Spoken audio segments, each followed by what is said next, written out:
This is Katana. She's got my back. She can cut all you in half with one sword stroke, just like mowing the lawn. I would advise not getting killed by her. Her sword traps the souls of its victims. You think there's a skip at the start of this one? There might be. It's hard to tell. There always seems to be a little bit of a skip, but whatever. All right. Yeah, no problem. I'll just keep an eye on it. I'll pay attention to the editing.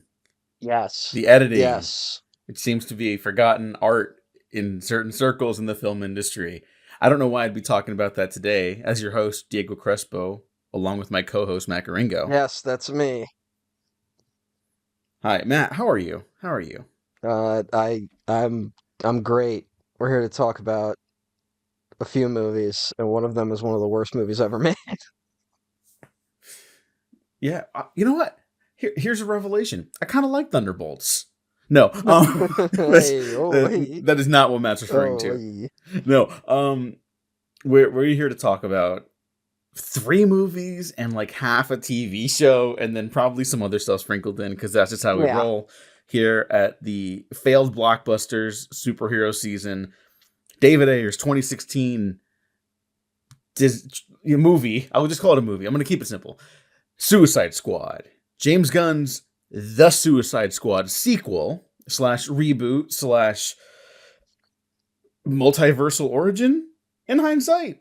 And a little bit of Thunderbolts. Matt, you brought up watching Thunderbolts for this Suicide Squad triple feature, basically, because all the marketing kind of leaned towards it being a Suicide Squad like ripoff, and that's not even like a criticism of the movie. That's just the vibe it had, right? Is that fair to say? Well, yeah, but also like I just went assuming what it would be based like the comic book, which the Suicide Squad comic and the Thunderbolts comic are very similar, right?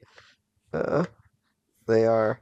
I mean, kind of. I mean, here's the thing that nerds who just watch the Marvel movies aren't going to know, which is fine. This isn't criticism. The movie is so different than the Thunderbolts comic. Like, Thunderbolts in the comics is a bunch of supervillains that pose as heroes to basically get in like the good graces of the public so they can get away with more shit. Mm-hmm. You know, you got like Norman Osborn in there at some point, and like it's very different vibes, right? People with like actual superpowers and like that aren't just punchy is a big thing too. And the Thunderbolts movie is very punchy powers and Ghost, who does have cool powers. And that's not a criticism. Again, the movie just is a very different approach, and we'll get into that a little bit at the end. But let's go back to 2016, the state of the union for superhero movies. We're about to elect our first female president. I still kind of have like, I remember the feeling. I remember like, that's when I lost hope. BVS comes out. Well, you are you saying a woman can't run the country?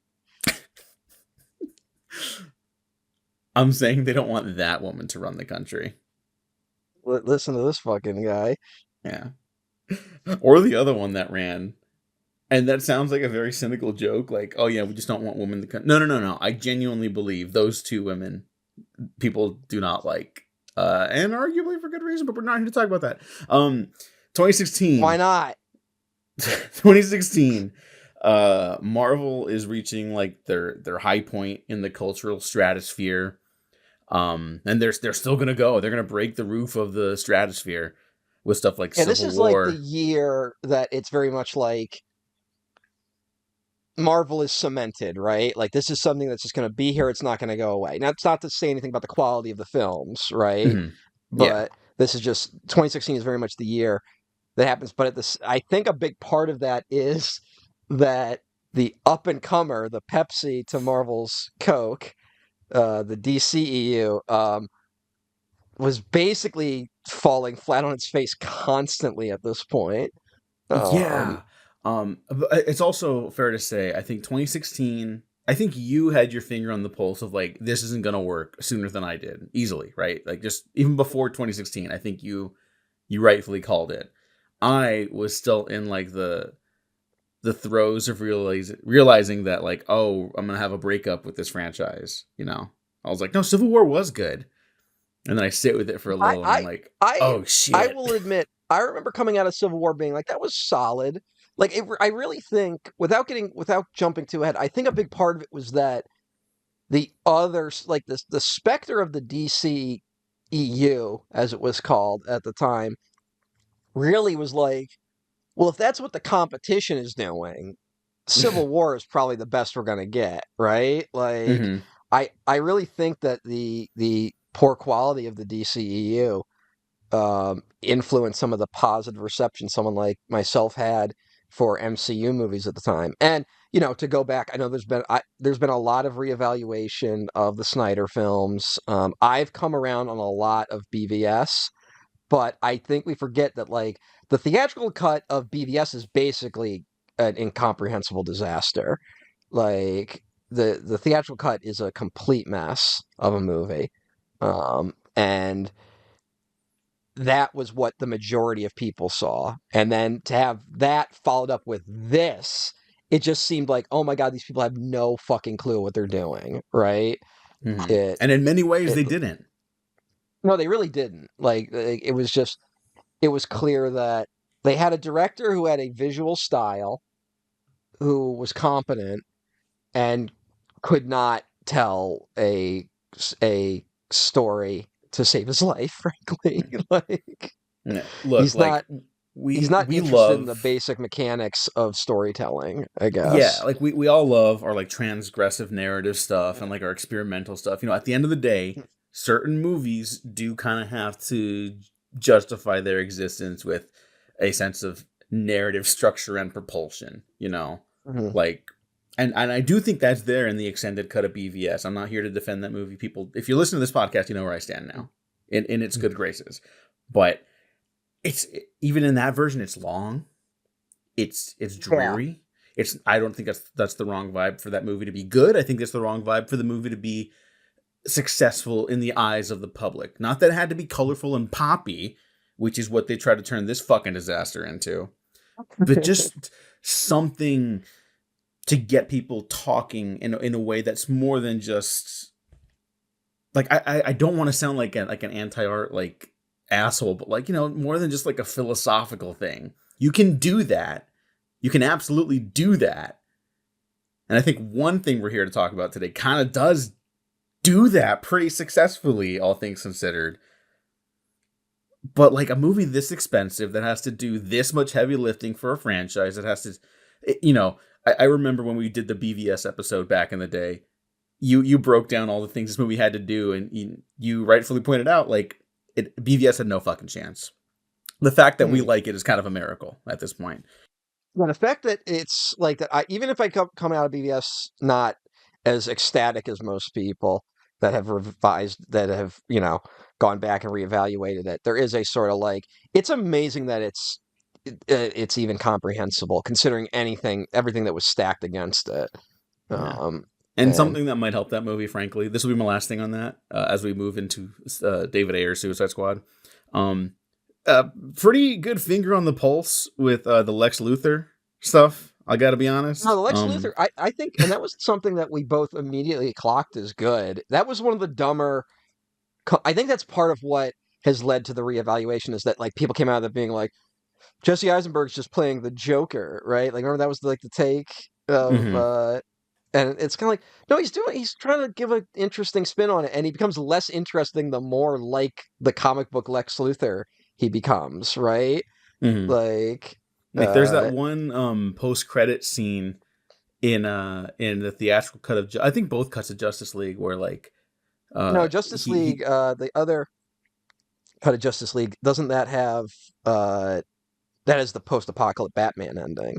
Oh yeah, okay, so then that's just a scene in the movie, but like Lex Luthor teams up with like Deathstroke, and it's like that's not an interesting thing to me. I'm like, I want to see what this weird fucking, not Elon, it's Elon Musk in hindsight, like that was that what Jesse Eisenberg was thinking at the time? I don't know, but like it totally is that, and that was very interesting because we weren't seeing that yet, like people still like Steve Jobs in 2015, 2016. Right, yeah, I mean, yeah, that's the other thing is that we're kind of at like I always say like there was a period of tech optimism, and I always date it. And I talked about this when we did the Steve Jobs episode. I always date tech optimism ending when the Theranos collapse happened, right? Like that felt like Hmm. like it was a dam breaking, you know. And Yeah. I think that's 2015, right? Um, Let me when double is the check. Steve Jobs movie? Oh, Um, yeah, that's 2015. 2016 or 2015? 15. Yeah, 2015. Like, 'cause that was part of like just to go back to where the culture was at. I think that was part of the building backlash that we some of us saw coming, but maybe didn't see how big it was in terms of like the stuff that paved the way for Donald Trump's election, right? Hmm. That the Obama administration was so technology forward, and that stuff was kind of cracking at the moment, you know? Um, I mean, this is just how dumb fucking people are right now. A lot of people like Trump because they think he's like tough on big tech, right? And it's like Elon Musk is in his cabinet. Like, how fucking dumb do you have to fucking be, you know? Yeah, And people were saying Elon Musk is really the president, which is like maybe not inaccurate. You know what I mean? yeah, Like, I think he's certainly setting a tone there. Um, right now, it feels really like we don't have a president. We have a bunch of like sniping generals, you know? Um, but yeah, very very fucked up time. Um, and yeah, I think we should talk about BBS a little bit because it is relevant to all this, you know. mhm. Um, for those who don't remember, like there's BVS has like this weird sort of gestation where it's Man of Steel only got made because Warner Bros. Was essentially legally obligated to make a Superman movie, right? They Yeah. they would have owed massive amount of monies to I think the Siegel estate, maybe the Schuster estate, one of the creators of Superman. I mean, maybe Um, both, which is I another think I, impetus. I think it's one of them because one of the families has been like really aggressive in terms of trying to get compensation, right? Um, Hmm. that's why there was the whole like Superboy lawsuit where like DC couldn't use Superboy for a little while. Um, and because like that they were trying to argue that was a different character. It was there was a whole thing going on there. Um, But so that's the only reason Man of Steel got made. And when Man of Steel was made, was developed, I should say, it was post Dark Knight, so it was trying to be let's do Batman Begins, but for Superman. And that movie has a very Batman Begins structure, and just doesn't work as a film, frankly. That one's a real mess. I understand people going to bat for BVS. I go to bat for BVS a little bit. I understand people going to bat for his Justice League film. I do not understand the reevaluations of Man of Steel. That movie is still a titanic mess, if you ask me. Um, you can I just would agree feel. with that. I appreciate it from a distance, and I don't need to revisit it. Yeah, there's stuff in it. There's always stuff in Zack Snyder movies that are interesting. It's Hmm. when people start going like, actually, Zack Snyder's doing this massive deconstruction of Joseph Campbell's monomyth thing, and it's like, no, he's not. Like that's where I draw the line on Snyder. Hmm. He's really fascinated with that kind of stuff, but that doesn't necessarily mean he has anything interesting to say about it. Um, I think that goes both ways with people who try to claim him as a secret reactionary, right? Hmm. Um, but uh, so then in the interim, in the wake of Man of Steel coming out, MCU also takes off. So now it's shared universes are the new things, and Warner Brothers, which had been trying to do stuff like a Justice League movie for a little bit, scramble and are basically like, okay, we're going to use BVS to launch our shared universe, and BVS ends up being this weird homunculus of a movie where it's a sequel to Man of Steel, but it's also a new Batman origin. But we also have to change it enough from the Dark Knight, which is still in everyone's collective minds. But it's also got to launch the shared universe of the DC universe. So Wonder Woman's going to be there. And Zack Snyder has this whole thing he wants to do with the fucking new gods that is maybe you should just do that in a trilogy of Justice League movies, but hey. Um, and they basically gave people like Snyder more control, right? That like they basically ceded control to him to help develop this stuff because it was done on such a short time scale. And uh, the what was I about to say? Well, they got buyer's remorse after letting him do his Eventually, thing. You know. yeah, eventually. Well, I mean, there was that whole thing. Remember, like, didn't they like clap at BVS or something like that? Like, there's some Yeah, fucking yeah. There was a story. standing Uh, ovation from like the producers and like the WB shareholders and stuff, and like mm, so it just goes to show that like these people will literally clap at like anything until they think people don't like it. You know, yeah, like and yeah, I mean, then something happened like similar with the Flash, so all that shit's bullshit. yeah. Um, but the other thing I was going to say is, I think is a little under discussed. Uh, at this point, it's the this was basically positioned as it was going to be the summer of BVS versus Captain America: Civil War, right? Hmm. It was like 2016. That's the movie summer we're about to have. Oh my It's going god. to be a bit. Sorry to interrupt, but like, do you remember they were even gonna come out on the same date at one point? Yes, there was a moment where they were going to come out on the same date, and I can't remember. It was just at one point it was just like Captain America 4 is on that date. Right, Captain America 3, I should say. Yeah, yeah, yeah, yeah. And I think that was, and then BVS, they announced the same date. It was really going to be they're going head to head moment. And I think that was before Winter Soldier had come out. So there was like a moment where it was like, well, Captain America, the first one, didn't perform massively. There's no real guarantee that a third Captain America movie will make that much money, right? Like there was Hmm. still a question of it. And then Winter Soldier kind of comes out, and for better or worse, becomes the high watermark a lot of people point to in terms of the quality of the MCU. I'm not saying I agree with that, but I think that's uh, a movie that kind of surprised a lot of people in its quality, right? Hmm. Um, and so I think that was, and then I think Warner Brothers ended up being the one that got, nervous and backed down.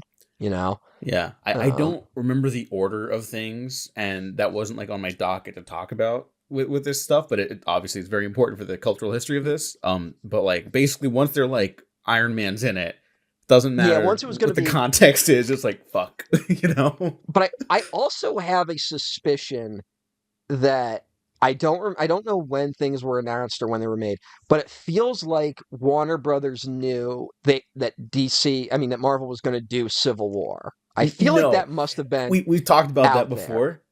Yeah. They announced BVS before or like the summer after Winter Soldier came out, and Mhm. then it was on the Marvel side. They were planning a Captain America 3 that was going to be about like the Mad Bomber thing, that one issue comic, whatever, right? And it was going to be like, I think the Serpent Society was going to be in that one, and not Captain That America was the 4. fake title they announced. I remember that. Yeah, but they were going to be part of it with like Hydra or something like that, and it was going to be Cap having to fight like civilians and stop them from hurting themselves and each other, and like whatever. I don't know how that movie would like. It sounds like it was just a gestation period, and then when Winter Soldier works, and it looks like they're going to go head to head with DC, and they're like, we're doing BVS. That's when they're like, let's put all fucking cards on the table, no holds barred. Let's do Civil War. They basically scrambled to get Spider-Man back involved because of that, I think. Yeah. Because they only get the rights back to Spider-Man in like early 2015. Civil War Yeah, it was shoots like weeks after. it was a very quick turnaround. That's why that Yeah. movie is so weird in its construction. Yeah. That And movie, here's a take. That movie is almost as poorly edited as Suicide Squad at times. At times. I'm going to give it a little mm, credit. yeah, I the think it's got such strange editing, it's got such weird pacing, but I do think it is really damning of where the DCEU was at the time, that it's frankly a coherent film. Like you can Yeah. follow it, you know Hmm. what's going on, and then it's like you have BVS and Suicide Squad. Suicide Squad is an iceberg's level deeper than BVS, but both were very incoherent films upon release.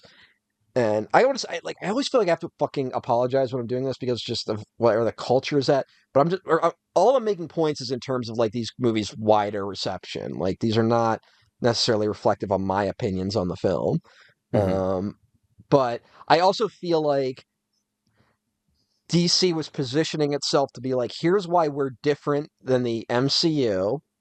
And part of that was like, we're darker, we're more serious. Um, and I think they saw that Civil War was coming. Everyone knows that Civil War, the comic, ends with the assassination of Captain America, right? Mm-hmm. And that would have been a big deal in a film in 2016, right? To Oh be yeah, like, yeah. we are going to kill Captain America at the end of Captain America 3.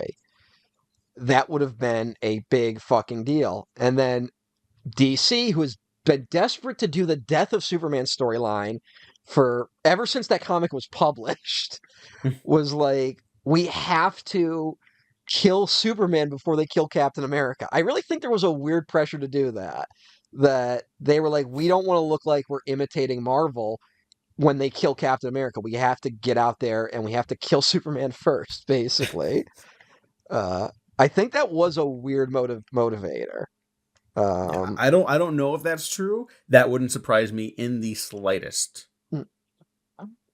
And I'm mainly saying that because I really think the only reason we get a Wonder Woman movie is because Marvel was dragging its feet on getting a female-led superhero film.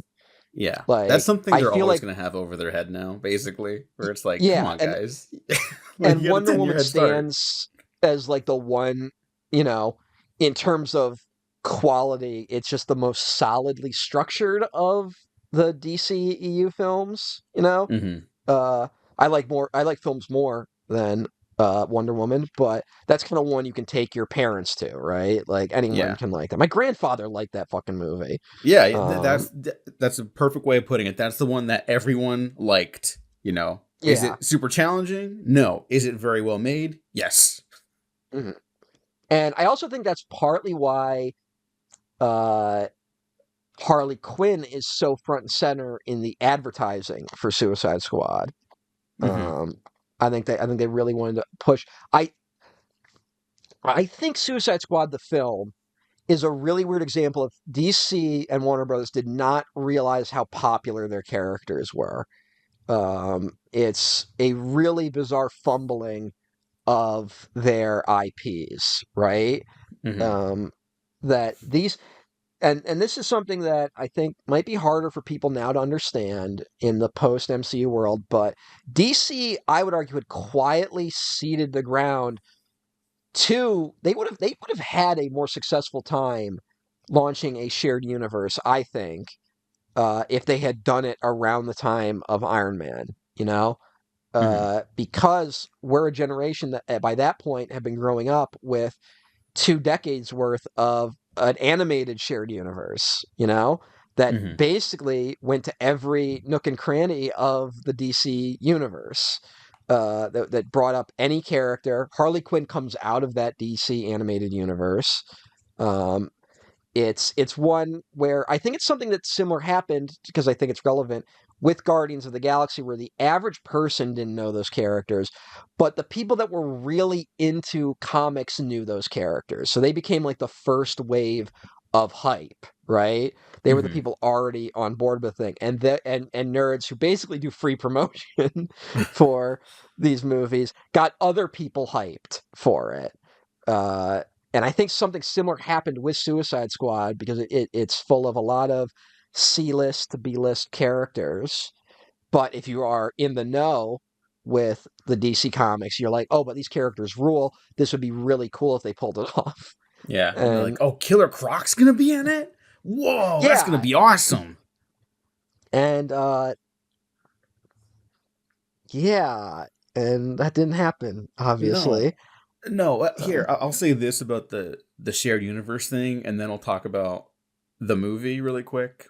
Or not really quick. This is what we're here to talk about. Um, I guess to piggyback off your take about like the successful launch of a DC EU universe, a cinematic universe for DC. I guess my hot take is that if the Suicide Squad had worked as a movie, it also would have worked as a jumping off point for a shared universe where you do your Wonder Woman because you just gotta. it would be stupid to do a DC universe without a Wonder Woman. But you could have done this whole thing where it's like, look how we're different from Marvel. Our heroes are more like antagonistic because most of them are bad guys and they're becoming good guys or whatever, right? Something super simple, obviously a little edgy, hot topic shit, whatever. People like that. It could have worked because this movie worked financially and it worked marketing wise, right? It was a massive hit, which people don't really remember. Like, yeah. People are just like embarrassed now. Yeah, but it made so much fucking money. Mm-hmm. For really, like, just, it's crazy to think a movie called Suicide Squad featuring these characters did that well. Like, that's insane in retrospect. Mm-hmm. And we have to talk about why else it did well. Jared Leto's coming off an Oscar win a couple of years prior. Margot Robbie's off of Wolf of Wall Street. Joel Kinnaman is from RoboCop, so he's not the biggest star. Viola Davis is Amanda Waller. Viola Davis. I think people forget how fucking big a get that is. Viola Davis is one of the greatest living actresses. Starring Will Smith. Mm-hmm. And the dude who just did End of Watch and Fury, which people liked. Like, whatever. Fuck that movie. Fuck those movies. People liked them. End of Watch is a very classic. Everyone told me it was good, and I watched it, and I hated it. Like, yeah. We've obviously talked about David Ayer on the Sabotage episode. Yeah, which is the best Suicide Squad movie. Yeah, it is. It's kind of closer to maybe what he should have gone for, but that would have been a very hard sell, obviously. Mm-hmm. But yeah, it had it, and I really think that in terms of selling these movies to the public, right? In terms of getting people on board with what's happening here. BVS has a very easy sell, which is it's going to be Batman and Superman finally fighting, right? Mm-hmm. Wonder Woman it's Wonder Woman finally. That, like, it's ridiculous it just took that long. But Suicide Squad has a quietly really good pitch that I think plays to the average person, which is it's about supervillains trying to hunt down the Joker, which is how this movie was pitched to the public. That's not what the movie is, but it's how it was conceptualized and pitched to the average moviegoer. And you're right, it's like Jared Leto coming off an Oscar win. And then also, we're still kind of in the post Dark Knight, the Joker's now one of our most important cultural figures. Yeah. And it's a big deal when a new actor is announced as the Joker. And we're still kind of living in that post Heath Ledger-ness. So it's like, Joker is back. We're getting a new version of him. Joker's crazy. He's an agent of chaos. And now he's going to be the antagonist of a film full of supervillains.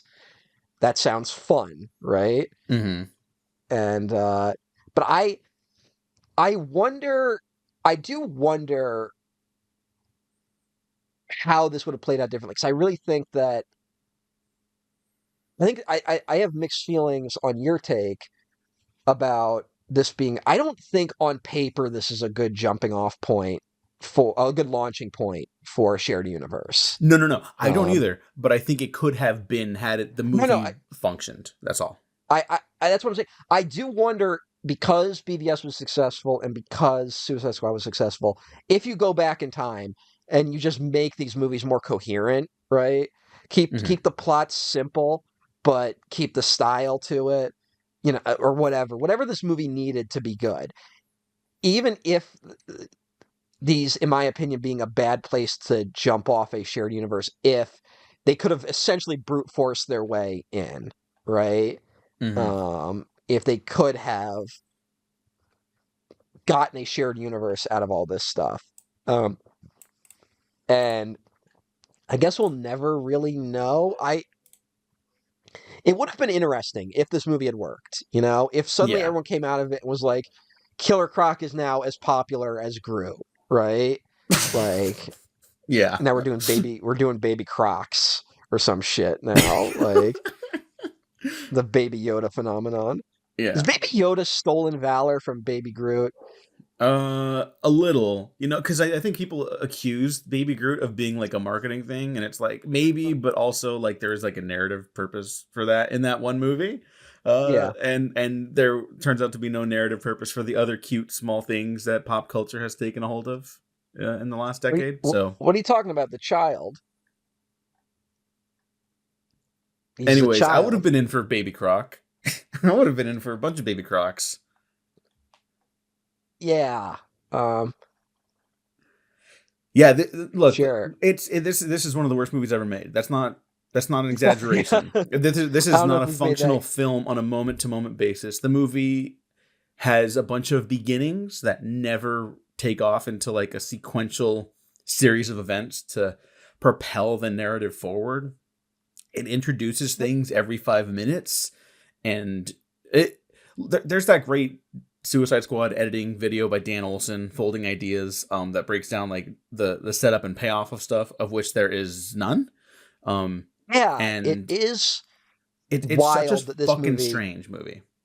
it's oops all set up. Like it is constant setups to things that never pay off. And I also I think I made this argument on a different episode.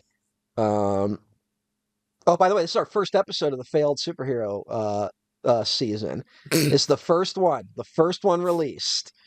Mm-hmm. Mm-hmm. Be ridiculous to release any other one before this, before the summer movie blockbuster season has even started. Uh, Yeah, that would be funny, huh? And someone would be that would be super apologetic that they did that because they had a yeah. Yeah, misunderstanding of the structure only of this talked thing. about it 17 fucking times. Well, maybe Um, it was because that person, the host of this show, was thinking that maybe Daredevil was a little more relevant when it aired and was immediately going to fade from public consciousness, which it has. mm. So maybe they wanted to get it out there before the season Yeah, but that didn't vanished. even penetrate the public zeitgeist. No. So, Here's the thing. This uh, quick note on Daredevil. It didn't break like the public like sphere at all because fucking Matt Murdock himself just talked about how like, yeah, I wasn't a fan of episode 5. I tried to talk them out of that. It's a bummer, but you know, it's what it is. We'll get them next time. Like he kind of shit talked an episode, and it looks like people are kind of, it looks like they know they fucked up, which gives me hope for the next time. You know, they can like what I talked about in the episode, which is out already. But that quote like didn't make any headlines. That's how little people cared, yeah. which is Yeah, crazy. the people don't even care enough to hate it. Like Yeah. it's been interesting. I think that says it shows a lot of how much the culture has shifted in these almost 10 years. Like there was a hate brigade for the DCEU that I was certainly a part of at the Hmm. time. And but you know, yeah, I'm sure making a mistake first time out and then learning your lesson for the next one, it always works out well, financially and critically.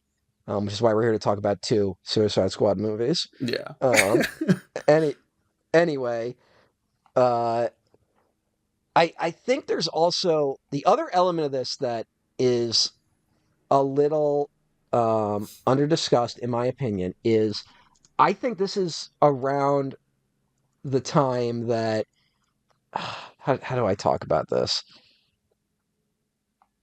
Like we're just coming to the end of the New 52 in DC Comics, right? Which Whoa. I think is yeah, I I think it's really important to discuss the New 52 and its legacy on comics culture, even though I don't think anyone outside of comic book fans know what the New 52 was. yeah. Um, Totally appropriate to talk about that. Let's get into it. The mere mention of that, I haven't thought about that in so long. It felt like an arrow got shot into the middle of my brain and like woke something up, but like in a yeah, bad way right now. Like yeah. that was such a strange experience. I just had of you mentioning the New 52. I'm so I whoa. I think about the New 52 way too much because that is the official I'm done with comic books moment in my life. That was Hmm. the that ended it for me. In terms of being a regular reader, I hung on for a little bit picking up trade paperbacks, but mostly divorced myself from comics. The New 52 was a really weird, forced reboot of the DC Comics internal chronology. I don't know how you'd phrase it. It was a continuity reboot, which DC is not unfamiliar with. They've done that several times where they've just revamped everything, but it was really super uneven. And part of the reason there was a lot of motivators going into the New 52 reboot, where they basically started every single comic over at #1, although there was no consistency on who was getting a total from the bottom reboot in terms of continuity and who still had a long history, right? Mm-hmm. Like, how old is Damian Wayne, Bruce Wayne's son? Oh God, I haven't thought about him in so long. I like that character. It's not his fault. He's This like fictional 13, character. right? He's supposed. I He's think like he's supposed to be like. 13. Oh, I was gonna say like 9 to 12, just because in Okay, 9 to comics you can 12, get away with whatever. that. Yeah, 9 to 12, that makes sense. But in the reboot, uh, Batman had only been Batman for 5 years. Mm-hmm. And Damian Wayne, without going too much into it, is the son of Batman and Talia al Ghul, which is something that happened when Batman was already Batman, right? And they couldn't just erase Damian Wayne because Grant Morrison was still writing his whole Batman Incorporated arc, right? Like they were still writing that, and they didn't want to piss on Grant's shoes, so they couldn't just go like, "Oh well, Damian Wayne doesn't exist anymore," and so they had to keep him. But then they were like, "But Batman has only been active for a certain amount of time," and then you also had I think this is just a good microcosm because Grant Morrison. They just don't give a shit about continuity. Grant Mm-hmm. Morrison treats continuity like it all happened. Like in their mind, it's the golden age, the silver age, the bronze age, all of that happened. And they just write it that way. And I Batman was one of the more coherent characters to come out of it. We got the great Court of Owls storyline, which every time there's a new Batman movie announced, they always go, "Oh, it's going to be Court of Owls," right? Like that's how much that one at least penetrated the zeitgeist. Uh, but a lot of it really flopped. But some key stuff related to it is that this is when we get a really interesting, kind of, sort of revamp of Harley Quinn. This is where we get the Harley Quinn look that essentially becomes the look for the Suicide Squad movie, from Amanda Connor and her husband, whose name I can't remember off the top of my head. Apologies. Uh, Apologies to the Mr. Connor. yeah, and that look, that setup becomes the basis for the Harley Quinn TV show, which has that been canceled at this point? Is that still going on? It just wrapped up. It's really great 5th season. Totally bounced It's back to pretty. life. It's But pretty solid. It's a yeah, little uneven, but it's pretty solid for a yeah, show. it got an Uh, even for the last 2 seasons. I still liked it, but season 5, I was like, oh, they can keep doing this if they like try stuff like this. But I don't know. I don't think it's been renewed yet, so it might be the end. Not a bad ending if it is. Really really impressive stuff. anyway, I bring up the New 52 for a couple reasons. Um, Mainly because I a quiet reason the New 52 was done was that they were essentially repackaging a lot of their characters for the purposes of corporate synergy, right? A lot of the stuff that was done in the New 52 reboot was part of trying to repackage characters so they would be more easily translatable to films, you know? Hmm. This marks a moment where DC officially they leave New York City, which is where they have been a publishing arm for since the 30s, right? Like they go all the way back to then, and they moved Hmm. out to Los Angeles to be part of the Warner Brothers lot, in the names of, well, now everyone can work together. Yeah, everyone, Mm. the animation, the television shows, the movies, we can all work together. Um, that's why you get stuff like I really think that the part of the mandates of stuff like, oh well, Wonder Woman is now directly the daughter of Zeus, right? Yeah, Is that which what that you was? and Like, many other people rightfully hate. yeah, it's such a bad choice. Like without going to it, it's a really bad choice. Um, and but like that is that's easier to sell to an average audience, right?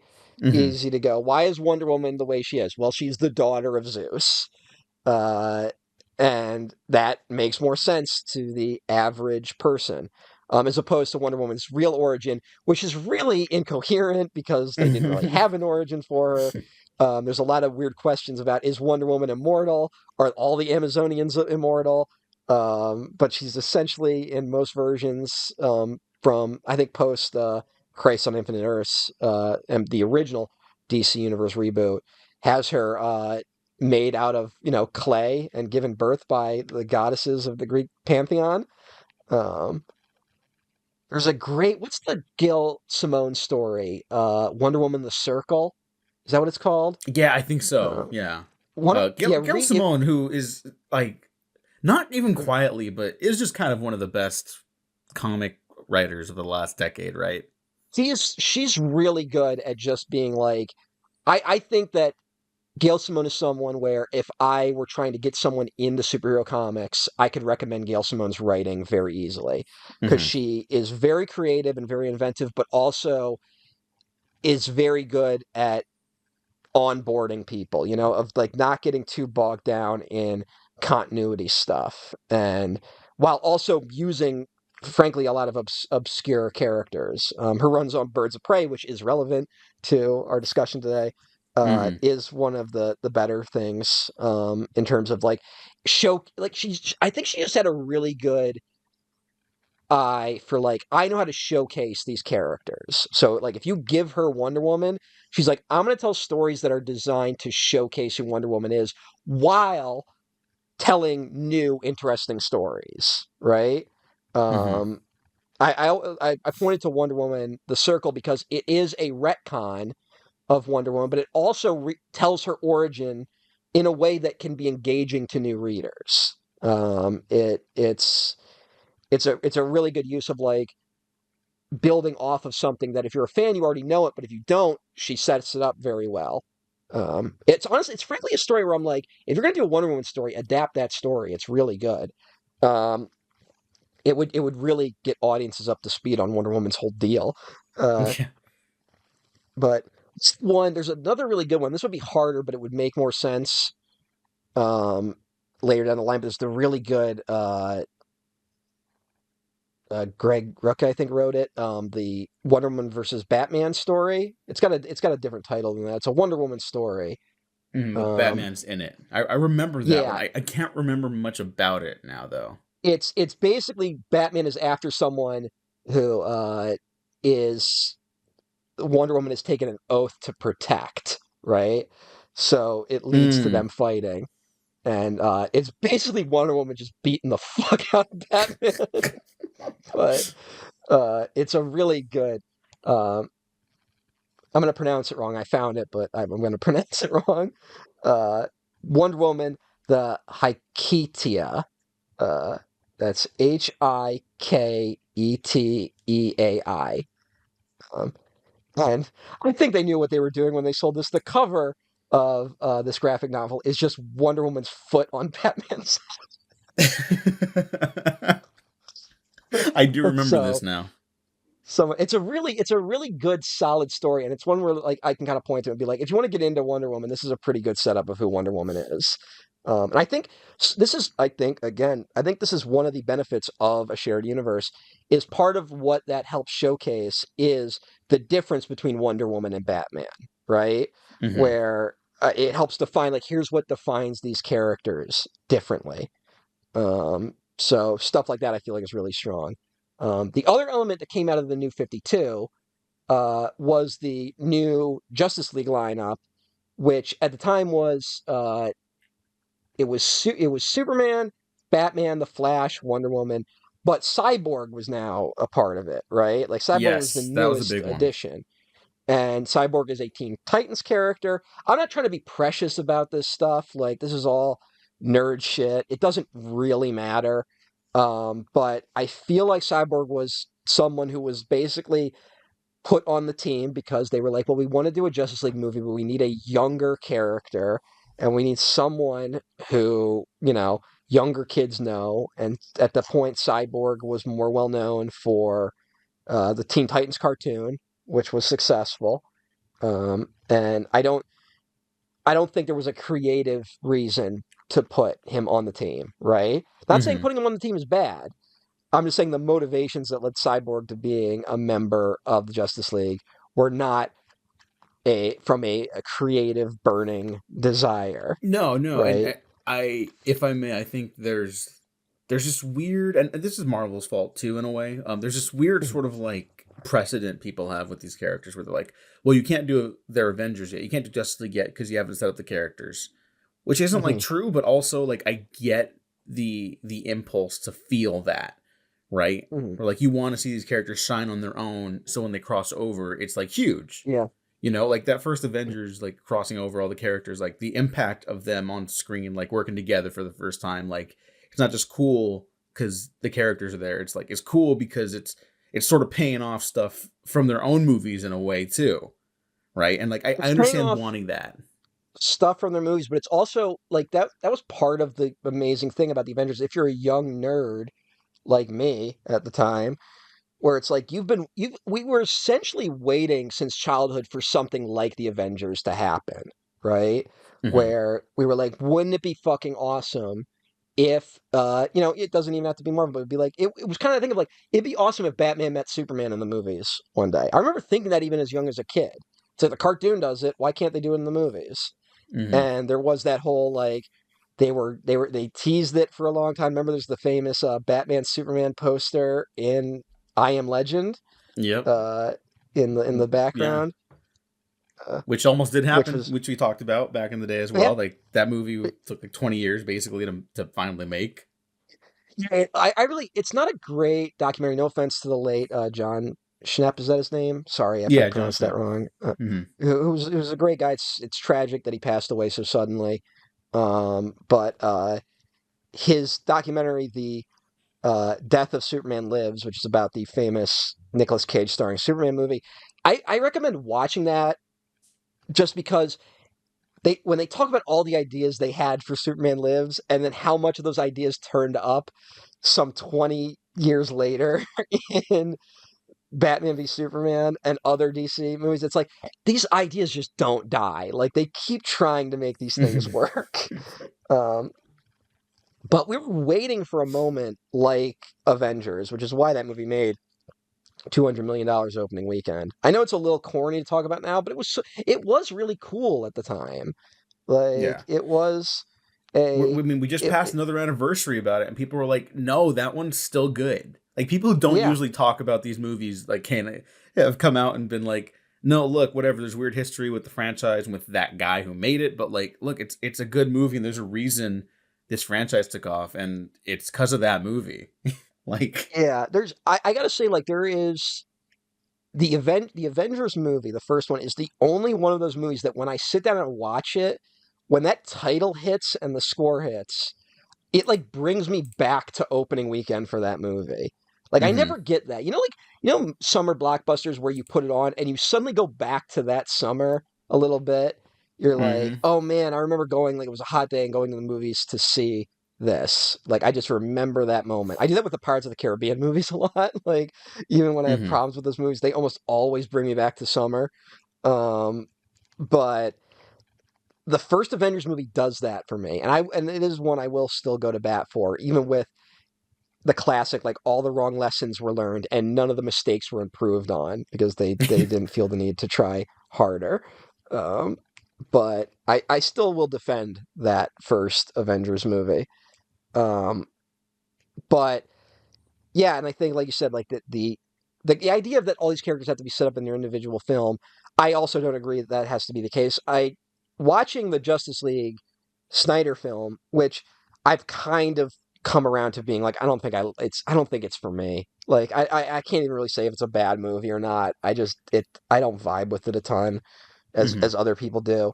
But I do think one of the things that movie does prove is that you probably could have just done a Justice League movie to launch the DC universe, right? I think Yeah. you could have done it would have had to be 3 hours, but you could have done a Justice League. Here's each individual character set up. And Snyder, it turns out, is actually really good at doing that, which is kind of shocking when you see the films leading up to Justice League. Obviously, like if I go back in time, I'd be like, is there any way to just let Snyder do a trilogy of 3 hour Justice League movies? And so you could do Lord of the Rings with superheroes. That would have been a much better way to launch all this shit. Yeah. Um, Yeah. But I think, to bring back to my main point, I think the New 52 is quietly the thing that kneecaps the DC EU. Because when I talked about with Guardians a moment ago, where no one knew who the fuck any of those characters were before that movie came out, right? No one knew who the fuck Groot was. They were not even like Silver Surfer level of popularity at the time. I'm trying to think of like who would have been an equivalent where like you might know the character, but most people don't, right? Like Star-Lord and Groot and Drax the Destroyer and Gamora were like levels below that. But if you're a comic book fan, and also that was coming in the wake of stuff like Annihilation, which was a big kind of, uh, you know, event series for the whole cosmic side of Marvel. You're like, these characters are actually really interesting and really fun. This could be a fun movie. Getting those nerds on board first. I'm not saying this is gonna. I'm not trying to say like you have to win the fans over, like because now we're in this weird era where the studios feel almost sycophantic to the fans, right? They are so afraid of upsetting fans that they won't even dare to try anything. But I think there is an element to you don't want to rock the boat too hard because fans are essentially free promotion for your movies because they'll get excited and they'll start trying to get your friends to watch it. And for me, as someone who was really disappointed with the New 52, who that was basically the thing that ended my reading of comic book superheroes, and then to see this shared universe coming that looked like it was taking most of its cues from the New 52, it put a weird thing over it where it was like, it had the opposite effect of the Avengers, where the Avengers were, oh, I'm excited to finally see these characters on screen. And the DCEU turned into, oh my God, I don't want them to do that version of this character. And I'm talking on a nerd level, which is a very narrow percentage of the viewing audience. Obviously, these movies made money, so they are not the deciding factor. But I think that sort of skepticism and worry from the nerd arm of the fan base basically, seeded the ground for people to already have arguments against these movies before they came out. And then once the movies weren't received very well, those talking points to immediately get picked up.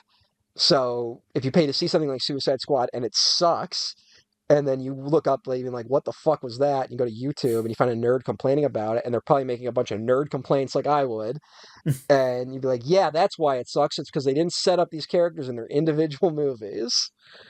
And yeah, I think it was a weird, nerds are essentially the propaganda wing of the shared universe stuff. You need them the doing Joe fan art Rogans and promotion of comic books. Yeah. Well, the Joe Rogan, here's the I don't believe that because Joe Rogan is not a fan of comedy. Joe Rogan doesn't that's true. Like there is a wave. That is the wave we're dealing with right now, is that now the nerd spaces are all dominated by people who don't actually like any of the things we're talking about, but they like being angry about them, and they know they can build their brand off of being angry about them. And then maybe Trojan horse a lot of really fucked up reactionary politics along with it. We're gonna go back to that in this episode, by the way. Yeah. No, because I mean there's a lot of that connected to this. Unfortunately that was, I think, the beginning of that, and this is not fair to the movies or the people who like these movies. No one likes Suicide Squad, but people like the Snyder films. And I'm not trying to place this blame on them or Snyder, but I do think the sort of reactionary arm of the nerd sphere developed in the beginnings of the Snyderverse. I think that is why people had that initial reaction of like, are these reactionary or not? Because reactionaries very specifically latched onto the DCEU. Now, I think that was more just where the culture was at in 2016, obviously. And I always say it has nothing to do with the films themselves. If the roles had been reversed, Marvel would have spawned the exact same thing. Those people existed in the MCU space. It was just at the time they were not the dominant voices in the MCU space. And when this new space opened up, I think a lot of the people who couldn't brute force their reactionary opinions through in the MCU space at the time saw the opening in the DC EU. And that's a whole other discussion. It has nothing to do with the quality of the films themselves. But those are the people now, unfortunately, that seem to be dominating a lot of the discussions around nerd shit. And hopefully as this stuff fades, they will fade with it. Although right now we're in the wake of people being like, is GTA 6 going to be an anti-cop woke video game? That seems like I'm sure that's going to like make more waves because the video game right-wing grifter circuit is the most popular of the right-wing grifter circuits. Yeah. But it does seem to be like the talking heads are bringing that up, not so much the fans who are just excited for another GTA. But I could be wrong. Tell. It's very hard to tell because we're going to have to play that, by the way. We're going to have to play that and then like be aggressively woke about it to counteract that. Yeah, well, whatever. It's GTA. I don't want to be like GTA actually has great politics. Like, yeah. I do especially like after 5.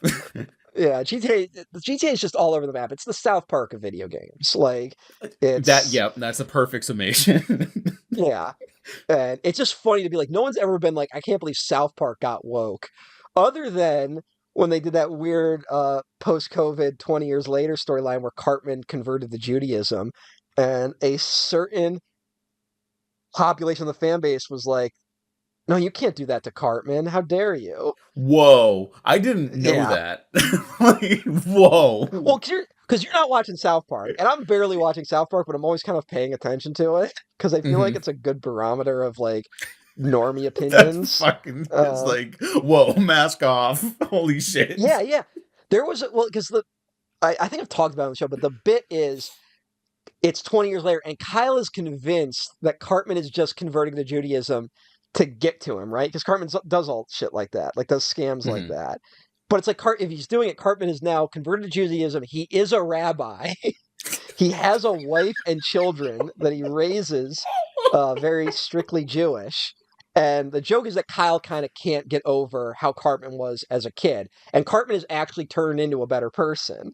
That's one of the weird things about South Park, is that South Park is like, the philosophy of South Park, which people don't get, and this is partly the writing and partly just the fan base being dumb, is that the philosophy of South Park is that kids are not morally centered human beings.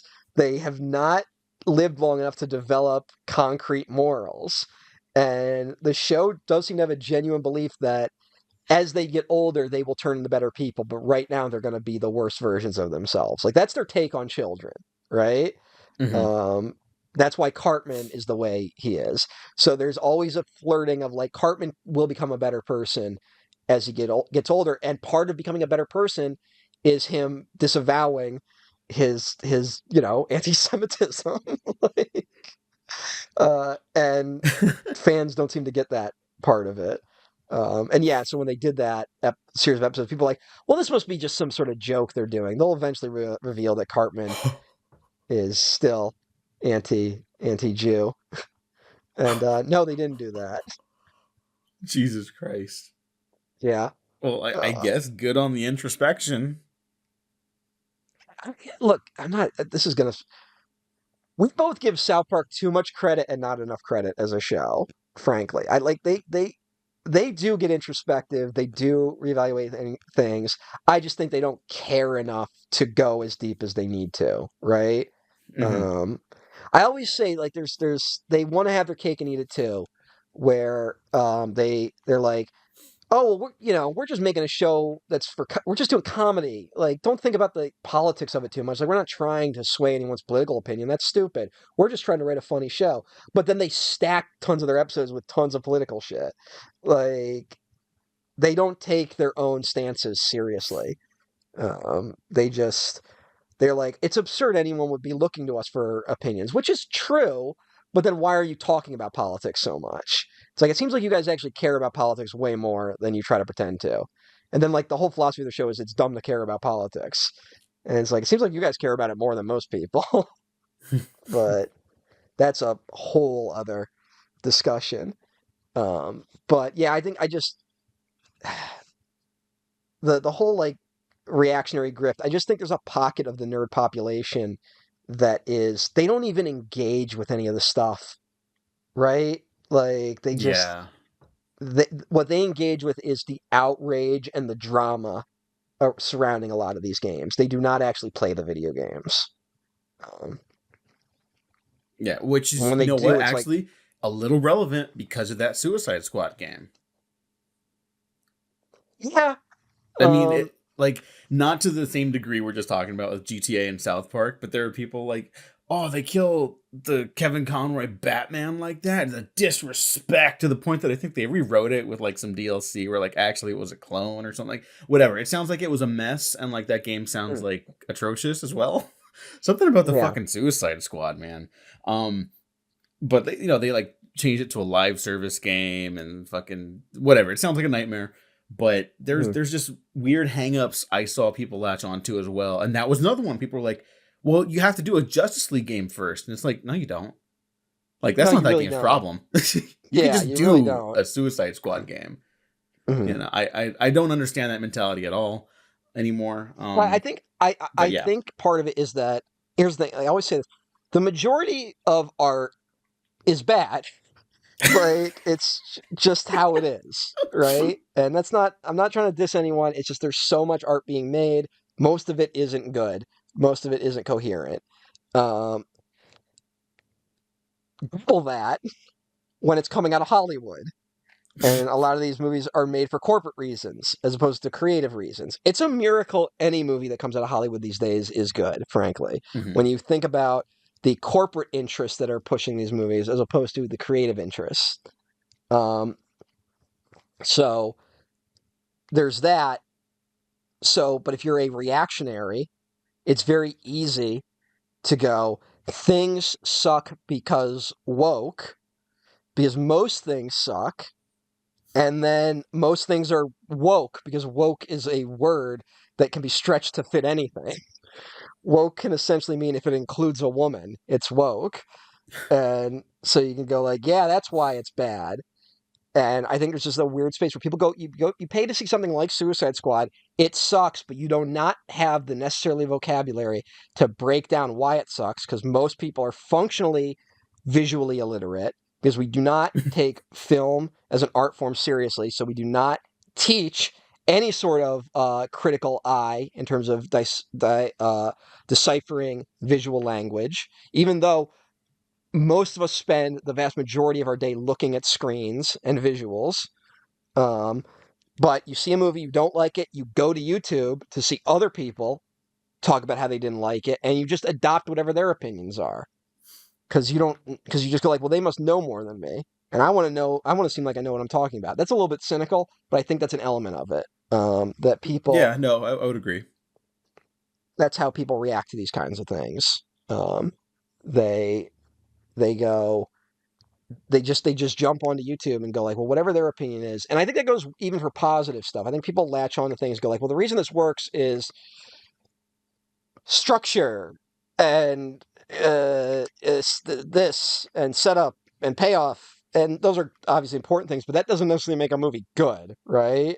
hmm Like that's not why you like the movie most No, of the it's time. functional. That's the baseline functionality most narrative fiction should have in Western civilization.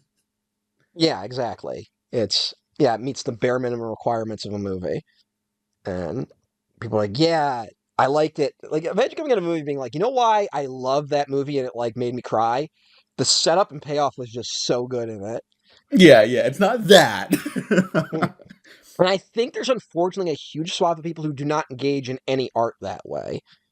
They do not treat art like something that you're supposed to absorb on an emotional level. And I think that's part of the weird sort of, I think it's tied to anti-woke, like the anti-cringe culture type stuff, where caring about shit is the most embarrassing thing you can do. Um, Mhm. and I think that has bled into a lot of superhero discussions where it's just like, if you care about superhero stuff at all, it's embarrassing and cringe. And I say that not by people who are just film fans, who are not reactionaries in any way. But I feel like we've just essentially given up on this stuff being good. And then when we give up, it's left the space wide open for grifters and reactionaries. So maybe we should think about approaching this stuff in a different way. I don't know. No, I think that's valid, and like that sort of lackadaisical, like oh, I don't care that much, like it's not that serious, bro. Attitude, Yeah. it bleeds over into stuff we like.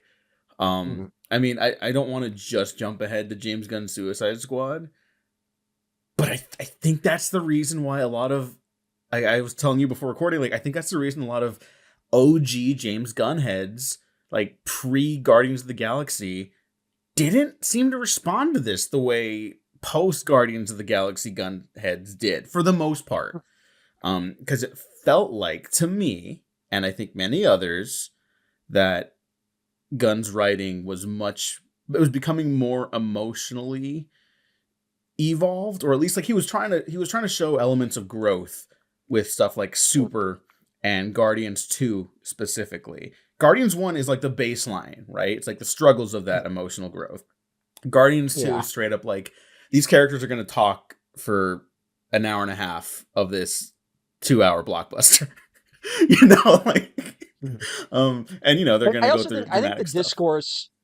I think the discourse just ends up fucked post BVS when it comes to superhero movies, because part of it was the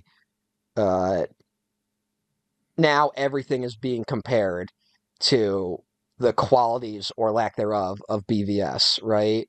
Mm-hmm.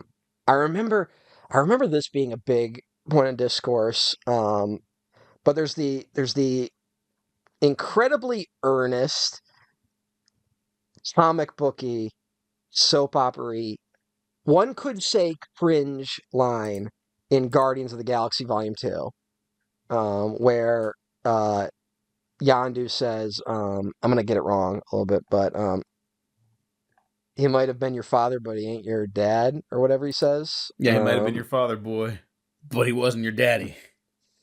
And people singled that line out, being like, and people say, save Martha's cringe, yet they'll defend this line. And I'm like, that's a good line in a comic book superhero film. Did you notice that they're floating in the air? Did you notice they're flying to space with a the planets... red mohawk? Yeah. They're also emotionally stunted, those two characters specifically, in that movie. And the whole movie's kind of about how Yondu didn't know how to be a good dad to this kid that needed him. Like, I think there's another weird element here, which is there is the percentage of the population that, like, the only type of stuff they're watching are superhero shit and like children's cartoons, right? Mm-hmm. And that's the way they engage with media. And I think if you're engaging with media like on that level, I think maybe like BVS is going to look more revelatory than it is, frankly. I think it goes both ways, because then there's people that like, I think that's where you get a lot of the like, it's a secretly fascist film takes too, from people who like the only art they engage with are comic book superhero crap. Mm-hmm. But I think there was just a weird confluence of that stuff around this time. I think there was similar stuff going on with like post Legend of Korra and post Steven Universe, of like a lot of weird discourse where people being like, Steven Universe endorses genocide or something like that. And it's like, Steven Universe is a cartoon about gems who can turn into people, meant for children on the Cartoon Network. Like, does it deal with complex emotions? Yes. Is Guardians of the Galaxy 2 about stuntedness? Yes, but it is still primarily something for children and young adults, right? Mm-hmm. That's not a bad thing. Sometimes we all need that. Sometimes we need something really simple and childish to help bring us back to a sort of simple lesson in terms of our emotions. I think the Paddington films are like a good example of that, right? Like I Mm-hmm. know everyone's sick of the whole Paddington meme of like Paddington being a great film and shit like that, but Paddington is great.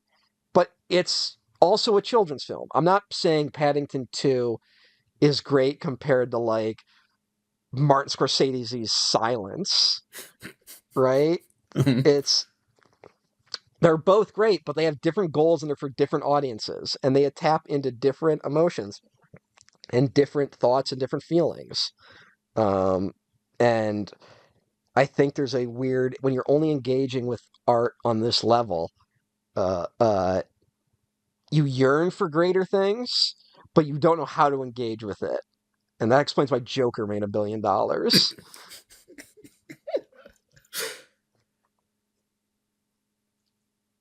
You're not wrong. You're not Yeah, I'm wrong. just, yeah, I don't know. There was a lot of weird discourse post that. We'll get more into Gun in a minute, but I guess we should talk about Suicide Squad. Yeah. I just want to mention some other cast members really quickly, specifically Jai Courtney, who I think I didn't dislike in this movie, and I was like, hey, I kind of like his dirty vibe in this. And Karen Fukuhara, who can't seem to find a starring role where she's more than um silent Asian lady Silent killer. Asian. Let's stop doing that. Yeah. I don't love that. Oh, actually, you know what? She was Kipo in Kipo and the Age of the Wonder Beasts on Netflix. Talk about stuff for young adult audiences. He was Uh, Glimmer on She-Ra. there you go. Look at that. Yeah, what the fuck? Netflix was like cooking for a minute there with their animated stuff. Yeah. I will say, I think a big part of the weird sort of implosion of nerd discourse is the lack of Tumblr and a Tumblr environment, in my opinion. Mm-hmm.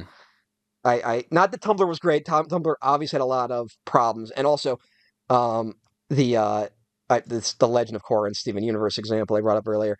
Uh, that person who turns out, I'm very much talking about a person. I think we've mentioned them.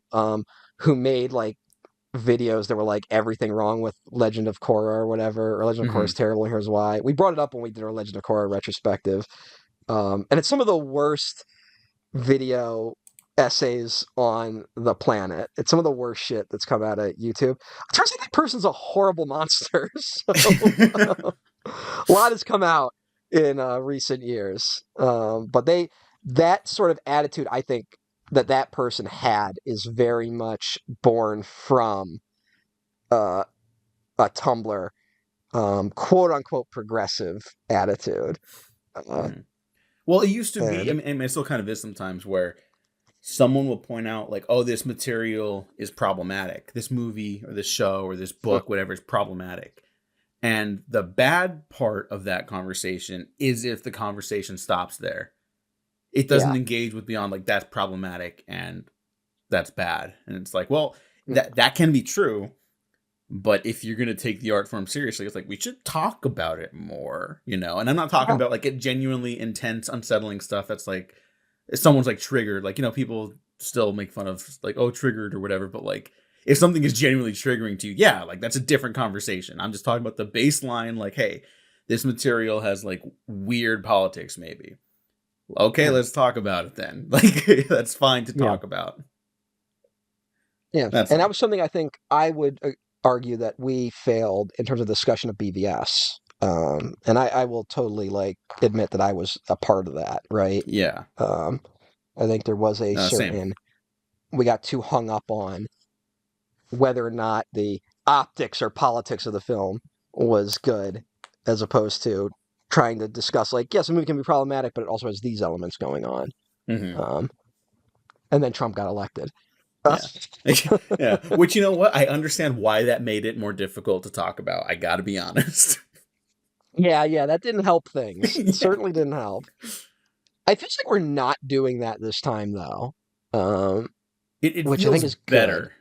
Yeah. Although I think part of it is that all of that weird discussion that used to be like, oh, triggered much? Oh, you think that something's problematic, you woke snowflake or whatever the fuck people are saying. It feels like all of those attitudes have now been adopted by the right wing. Like now they're not to be like the hypocrisy or like pointing out you spelled your wrong, um, but it feels like they're the most like sensitive motherfuckers on the planet right now, and everything they do is virtue signaling. It's just their virtues are like in the pit of hell. Yeah. Like, so we don't recognize it as virtue signaling, which is what it is. Like there's been a huge discourse lately about the R word making a comeback, right? Hmm. And I don't necessarily agree that that's how we should be framing it, because a big part of why that word is getting thrown around more is that net is now virtue signaling among the right. If you use that word, it's a way of signaling I'm on your side too. Like Hmm. it is the right wing version of virtue signaling. That's why Damn. everything's Yeah. called woke now. That's why everything is, you see stuff like that. I mean, this whole Trump administration has been virtue signaling, and like today they just announced like they just Operation Justice, and they just arrested a bunch of child predators or something, right? Hmm. And you know, I don't think anyone's against that in the abstract, but it's also like everyone's really fucking worried about the economy right now. We want to hear something concrete about what you're doing. No one likes these tariffs. And then Trump's like, don't worry, I've rounded up immigrants that have committed crimes and we're going to put their pictures on the White House lawn. And that works for the a certain percentage of the population. It's unfortunate, but it does work.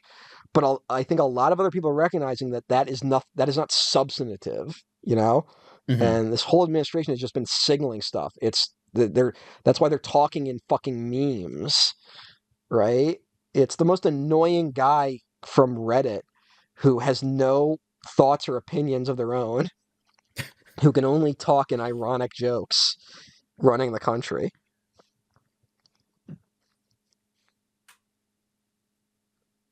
Oh yeah, that's Like, I mean, he kind of nailed it. Like, yeah, it's just got a lot, that's the hell got a we lot live in going right on. now. Yeah. Now, can virtue signaling enough brute force your way into stopping an economic collapse or not letting an economic collapse affect your future political chances? Only time will tell. Yeah, historically speaking, it's not worked out for the person in Yeah, office. That's all. yeah, it doesn't tend to. Yeah, But we will. We'll see where things go. yeah. Back to Suicide Squad. Which is not the Suicide Squad. Just Wait, we're Suicide Squad. What a great choice for a title for the second one, by the way. I Um, know, I know, I know. We'll get there. We'll get there. Yeah, I think it's important to note that this movie also made a lot of money because of Will Smith, who plays Deadshot. Which is like exciting casting for Hollywood. And I think it could have been something interesting if the it movie could it attempted could to have be been interesting. it could have been the beginning of a new wave of his career, right? Of just like Yeah. this felt like Will Smith being like, okay, superheroes have won. I need to get my superhero franchise, right? Hmm. Yeah. I need to have one, and it's so weird that he only does this one as a result. Now Will Smith tends to see the writing on the wall sometimes, because he's not in Suicide Squad 2, which bombed. And famously, he took this over Independence Day Resurgence.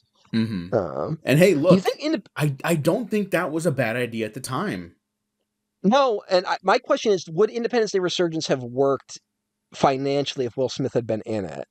Like, I have serious doubts. I think it would have done better, I think it would obviously, have done better. but was Will I Smith don't know. being smart and being like, no, this isn't worth it? Hmm. Because also, it's just that's a fucking stupid movie to try to sequelize.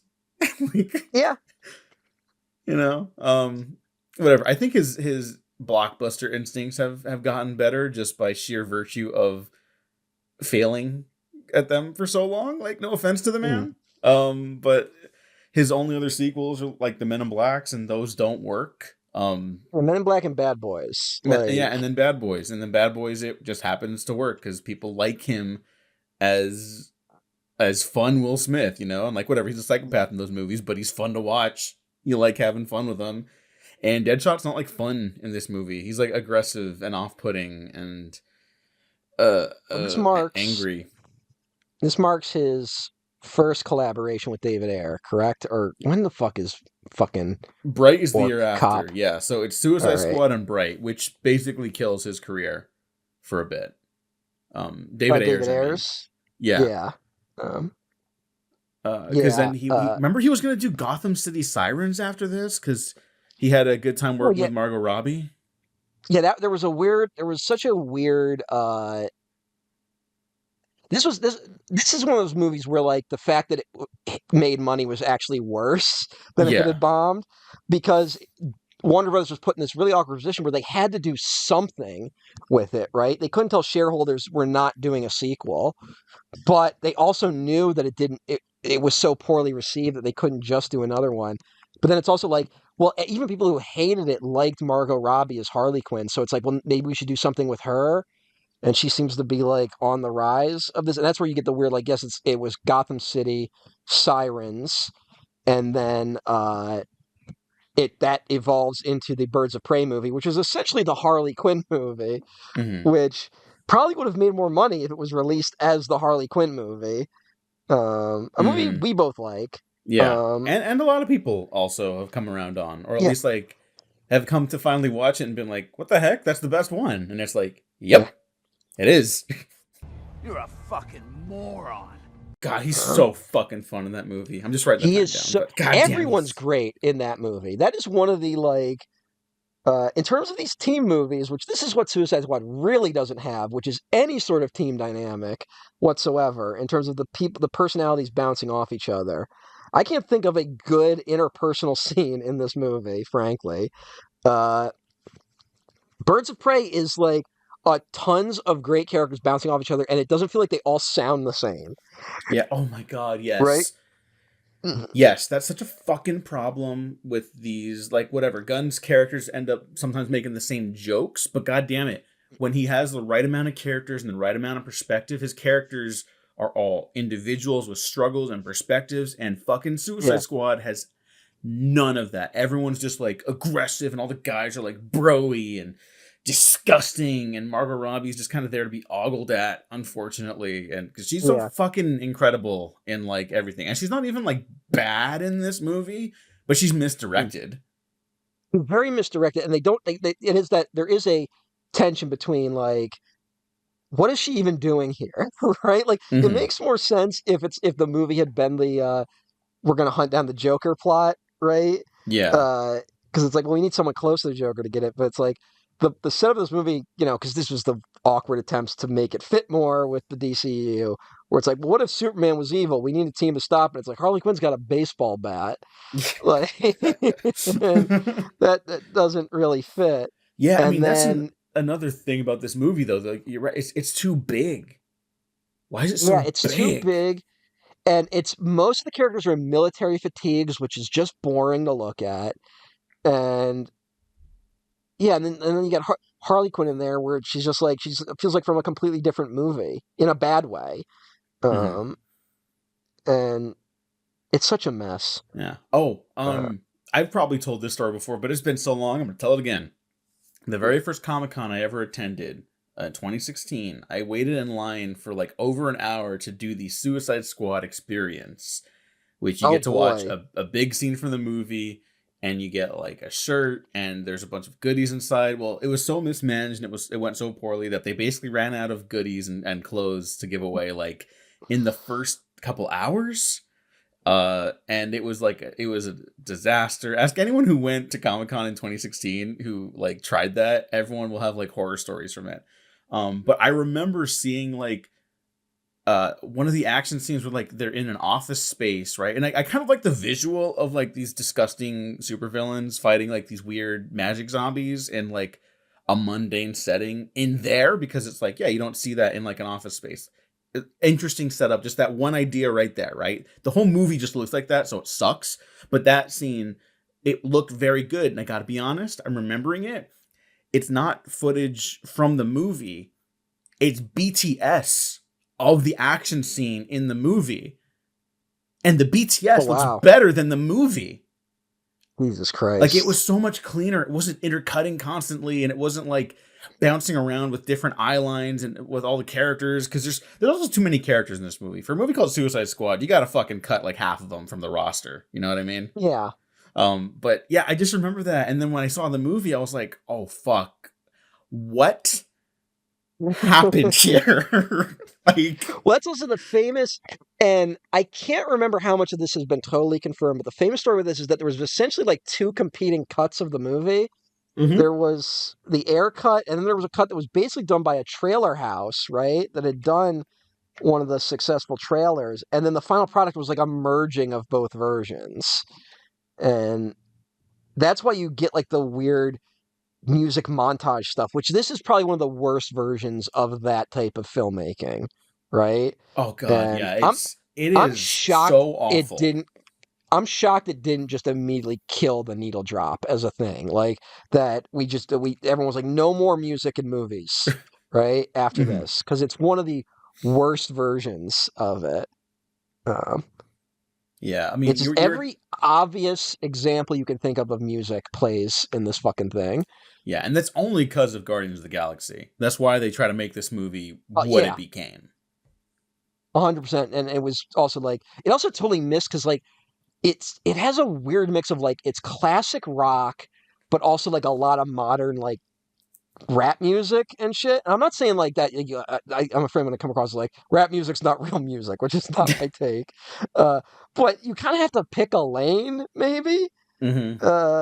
And if you want to do a, a a movie that's heavy on the fucking rap music, maybe make the movie that and do it in that style. It would probably work better. But also, Yeah. I also don't trust that David Ayer is the one to thread that needle very well. No, David Ayer's wrong for that, but at the time, he's the right guy for that approach. So it's even stranger when the music is so like, it's like a shotgun blast across the movie, but every little bit of shrapnel is a different musical genre. And I guess if you're an incredible artist, you could probably find a way to bring those disparate genres together cohesively for the movie tonality wise, right? You can do that. It's a stretch, but you can do that. It didn't happen here, obviously. And it wasn't that wasn't the intention. They were just like, make it poppy, make it more colorful, make it have stuff people like in it. And it's like, what's the movie about? Well, it's a good question. Because I guess, like, here, I'll say this. The basic plot of the movie is the Suicide Squad is assembled to go stop a rogue Suicide Squad agent, right? That is what the movie ultimately becomes. But then it also has to become save Amanda Waller from her mistake. And then you got the Joker in there who wants to break out Harley Quinn. And then you try to set up all the individual Suicide Squad members with their own like personal kind of like failings or whatever. And then, did you know that originally it wasn't supposed to be the Enchantress that was the antagonist? Yeah, who was it supposed to be? It was supposed to be the fucking Steppenwolf. Oh, it was supposed to be Steppenwolf from the end of BVS, the extended cut, and the Justice League movie. Huh. And his parademons were going to be the zombie things. I mean, that's still a bad idea, frankly. Yeah, but you can see how they why it feels so slapdash. Like, even that one addition, which is not the only addition to the movie, clearly, you know. It's way too much. Just the idea that, frankly, like the setup of this movie is so. They should be going into this is something I think the Suicide Squad gets better, which is, you know, it's very much trying to be satirical about American like foreign policy, right? Mm-hmm. Just like we're going into essentially a third world dictatorship to stop something from happening, and we're gonna just do it in the most fucking aggressive and stupid way possible. And even that does manage to build towards I think one of the things that works about is the sort of big like Starro ending, right? With just like it gets fantastical in that third act, but the movie itself isn't that fantastical beyond the actual squad, right? This, the way they thread the needle with the Enchantress just doesn't make any fucking sense. Like, No, it fucking reeks. So here, I've been helping out some pals, giving notes for screenplays and stuff like that they're writing, right? And I have a friend who also went back to school. I'm giving a lot of notes lately. I got time. You can always fucking tell when people try to write something at the last minute. We all do it. It happens to all of us. You grow out of it you keep doing it. Okay, it happens. Don't worry about it. Just get through it and make the time to make it better. Okay. But you can always fucking tell when stuff is just slapdash together. And a lot of fucking movies that year were really slapdash together. Like, it's so noticeable here where they're like, okay, no Steppenwolf, no parademons. What else? Magic zombie things, civilians get turned into. Okay, well, we have these fucking assets from Steppenwolf though. So what do we need? Okay, we got to get something else. What if the Enchantress had like a brother? Is there precedence in the comics? I don't know. Do it anyways. Maybe there is. Maybe there isn't. Diego, the current speaker, doesn't remember or care. And then it's like, okay, well, he's got big firepower because we had Steppenwolf blasting lasers or whatever.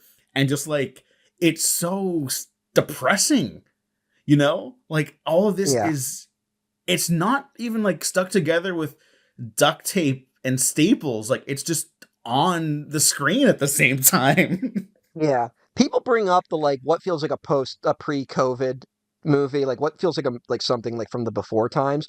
This feels like it in its incompetence. Like this is such a train wreck that I can't think of the last time there's been a movie that was this big, that was this much of a train wreck, right? Yeah. Like there's been a lot of bad Marvel stuff in recent years, but they're kind of like bad in really pedestrian ways, you know? Mm-hmm. It's like, oh, they tried to do too much, it just didn't work and they rushed it. Like, but none of it feels as disastrous and desperate as this movie. Here's a question. I just watched this fucking thing. What were they initially assembled for? I'm pretty sure it was to stop Enchantress, right? Yeah. Because Enchantress goes crazy, and then. But isn't Enchantress part of the team? No. This movie, this movie, I really couldn't tell you what the first. I know the first scene of this movie is Blackgate. But like you could tell me any scene takes place at any moment in the movie and I wouldn't be able to disagree with you. Mm-hmm. Like it's such a weird montage of scenes that just don't connect. I mean, fucking look, these fucking South Park guys, they're so fucking right when they're right, unfortunately. But the whole writing ethos of this happens, therefore, is nowhere near this movie. David Ayer's never heard of it. Until he did The Beekeeper, which rules, by the way. Like, that's his second best movie after Sabotage. Yeah, I think I'm done with David Ayer. I think I'm just not going down the David Ayer. I'm just saying, Beekeeper, good time. It's because it's Jason Statham. And he's killing, like, tech bros and shit, and that's why it's cool. Yeah, but again, to bring it back to my point about people seem to think Donald Trump is anti-tech for some reason. Right, yeah. Like, David it's Ayer, not that movie's fault. I say this is why I think this movie was more damaging to the DCEU than BVS, because I think a lot of the stuff people complain being in BVS that isn't in BVS is 100% present in the Suicide Squad. I mean Suicide Squad, not the Suicide Squad. Sorry, I got the movies confused. But I think this movie has a lot of I think this is the really confused politics that border on reactionary, as opposed to BVS, which I'm not saying isn't confused, but it is so much more present here than it is in BVS. Yeah. Oh, and then like the Joker inclusion, even though like you think he's going to be the primary antagonist and he's not. I will say the one thing I actually no asterisks liked in the movie. Mm-hmm. I like the costumes of Joker's gang. They're just the right level of like grounded, but also like, yeah, that's very comic booky that Joker would have a gang of like, there's a guy with like a helmet that's like an eyeball. There's a guy dressed like as a panda or something. And like the weird animal suits. I'm like, I'm into all of that. That's like that's like a millisecond of the movie, but I'm into it. And that's it. Also the Joker in this is the worst Joker ever. Yeah, it's pretty bad. Leto is a terrible actor. And his whole weird scene with Common. What is that? Oh yeah, it's fucking Common. It's just dumb. They did not know this is one of these things. We don't know what to do with the Joker now. Like, we're kind of fucked in terms of that character, because everyone just wants to do Heath Ledger again, but also not do Heath Ledger again. So we can't figure out what the fuck to do with him. Oh, I have a Um, take. I have a take. well, This is why. I just want him to swing back to like Joker with the bang gun, like, you know, Mhm. like do the goofier Joker. But This is why that Harley Quinn show is ultimately, even though I just said it had a couple messy seasons, this is why it's ultimately the best of like the modern like Joker stuff, including Harley Quinn, obviously, who's a great character. She's the lead of the show, obviously. The Joker in that show is so fucking funny. The way they oscillate the narrative for that character, where he is the outright antagonist, horrible, monstrous, evil villain Joker for the first season. I did you keep up at all or no? Did you kind of fell off a while back? no, I think I watched the season 3. Okay, I yeah. could be wrong. Okay, so like when he's like he has amnesia from being left in the rubble, right? From like Yeah. being presumed dead, and he comes back and he starts being like a good person. Like it literally Mhm. takes his like death to change him into a better person, and then he's still kind of he gets like this family. He's adopted by like this family, and he becomes like a stepdad to these kids, and he's like he runs for mayor of Gotham, and he's like, yeah, like I identify as a socialist, and he's like, but I do miss villainy. So, but he talks about it with his family because he does genuinely love them, and they're like, yeah, let's all do it, let's all be villains together, and it's like it's so compelling and funny and sincere, but also like really funny. And he's like, Yeah. now he's having like conversations I with guess Bruce Wayne. this is the thing. I think we're hitting the nail on the head of what everyone involved with Joker post Heath Ledger has failed to do. The Joker, I'm gonna go on a limb here. The Joker should be funny. This might be a hard concept for people to understand, but I think the Joker should be a funny character. I agree. Yeah, I think that's what everyone's missing, because there's Yeah. nothing fucking funny about Jared Leto Joker. No. Nothing I can think of anyway. No, I remember one Uh, of the quotes about like the Joker. I forget if it was Jared Leto or David Ayer, but they're describing like, yeah, if the Joker was here on this talk show. Oh, whoa, hang on, hold on, whoa. oh, I'm realizing that maybe this one conversation spurred the creation of the Joaquin Phoenix Joker, but I'll get back to that. They were saying like if Joker was on this talk show, he'd like slit your throat and laugh about it. Like that's how crazy he oh my is. God. Yeah, uh-huh. You're seeing it now? Which is also like not like interesting and not funny.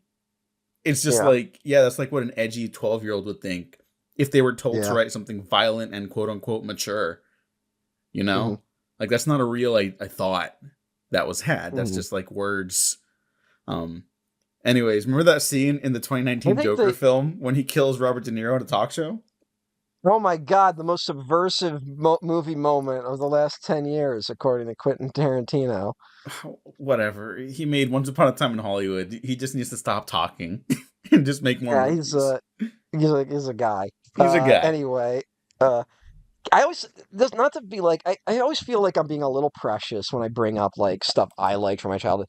But I think the episode Joker's Favor, which coincidentally is the episode that introduces Harley Quinn, it's her first appearance in the Batman animated universe, kind of has like the best Joker vibe of it, like in terms of like this is what this guy's like in a weird way, without like him being too serious, you know? Hmm. And that's literally a story about a guy uh, gets cut off in traffic, decides to cuss out the person. Like he's just the guy. He's been having a bad day. He decides to cuss out the person who did it. He's just like this loser guy, so that is having a tough time. And it turns out the guy who cut him off was the Joker. So the Joker's gonna ruin his life, basically. And the Joker's just doing it because it's funny, you know. He's like, I'm gonna call on you. You're gonna have to do a favor for me. And the guy like goes into like the witness protection program and like goes hiding, like leaves the city with his family. Like even the Joker, and the Joker still finds him. He's like, "Hey, I need a favor. I need one guy to do this job." And spoilers, but he's gonna kill Commissioner Gordon at his birthday party, right? Hmm. Um, And so he has a cake that's filled with like a bomb and poison and shit. And so he was like, "All right, Charlie, I got you here." He's like, he's been threatening this guy's whole life. "Here's what you do. Uh, Harley Quinn's gonna roll up with the cake, and you hold the door open for her." And he's like, that's it. He's like, "Well, look at the cake. She can't do all that by herself." And I'm like, that's Joker. Like he's just doing goofs. Like they're goofs that involve bombs and poisoning. Yeah. And But he they're can be a just level of psychopath, obviously. You have to be to do yeah. all that, but like, He, that can be he scary can too. he can be scary and can be menacing, but for him, he's just doing gags, right? And I do even think that's part of the Ledger Joker. Like the Ledger Joker takes it to the extreme and has tons of monologues with him being like, "I'm an agent of chaos" and stuff, which is what people really gravitated towards. But he's also like he cracks jokes and is having fun. Even he admits he's like, "I don't even know what I'm doing. Like I just do it because it's fun." Hmm. Right? Like, and whether or not he's telling the truth there, that's part of the fun of Jokers. You never know how honest he's being. But yeah, I think it's just put the Joker as a character in this weird space where now we treat him as important as like fucking Macbeth. And it's like, oh, who's gonna play him? Who's gonna do it? Who's gonna be the fucking Joker? And what craziness is he gonna bring to it? And it's really undercut. And this is just the perfect example of how do we get more extreme? Let's make him like a weird gangster type but then he has no bearing on the plot. No, he kind of Like, comes in and out of the movie, but not even like as not for any thematic purpose, not even narrative yeah, purpose. Like it's an obstruction the movie has to overcome, not the people in the narrative. it's But like they the made the Joker's narrative. contractually obligated to be there. Hmm. When, again, the setup of this movie could have just been they need to stop the Joker, which would have been a fine plot. Is it groundbreaking? Is it revelatory? No, but it would have been solid. And also, this is one of those things though where the whole Zack Snyder's Batman Kills kind of like fucks things up because it's just like, why hasn't he killed the Joker? Yeah, that's like the one guy. I was like, all right, Yeah. everyone unanimously agrees. Like, yeah, if you want to get rid of that one, like, Because the thing you could do with Suicide Squad is basically like the DC heroes don't want to get their hands dirty, but some people need to be taken care of. That's the argument. I'm not saying that's what I agree with, mhm. but that's the argument. So we have to develop a Suicide Squad, and that's where you get the Suicide Squad. And instead, it's just like our heroes are fucked up and our villains are fucked up movie. Yep. Yeah. What other characters are in this? Slipknot, the man who can climb anything. Man who can climb anything. He pops up, punches a woman, and his head explodes. I'm like so upset. Just like the description, which is accurate, unfortunately. Slipknot, the master Scott of Eastwood. ropes.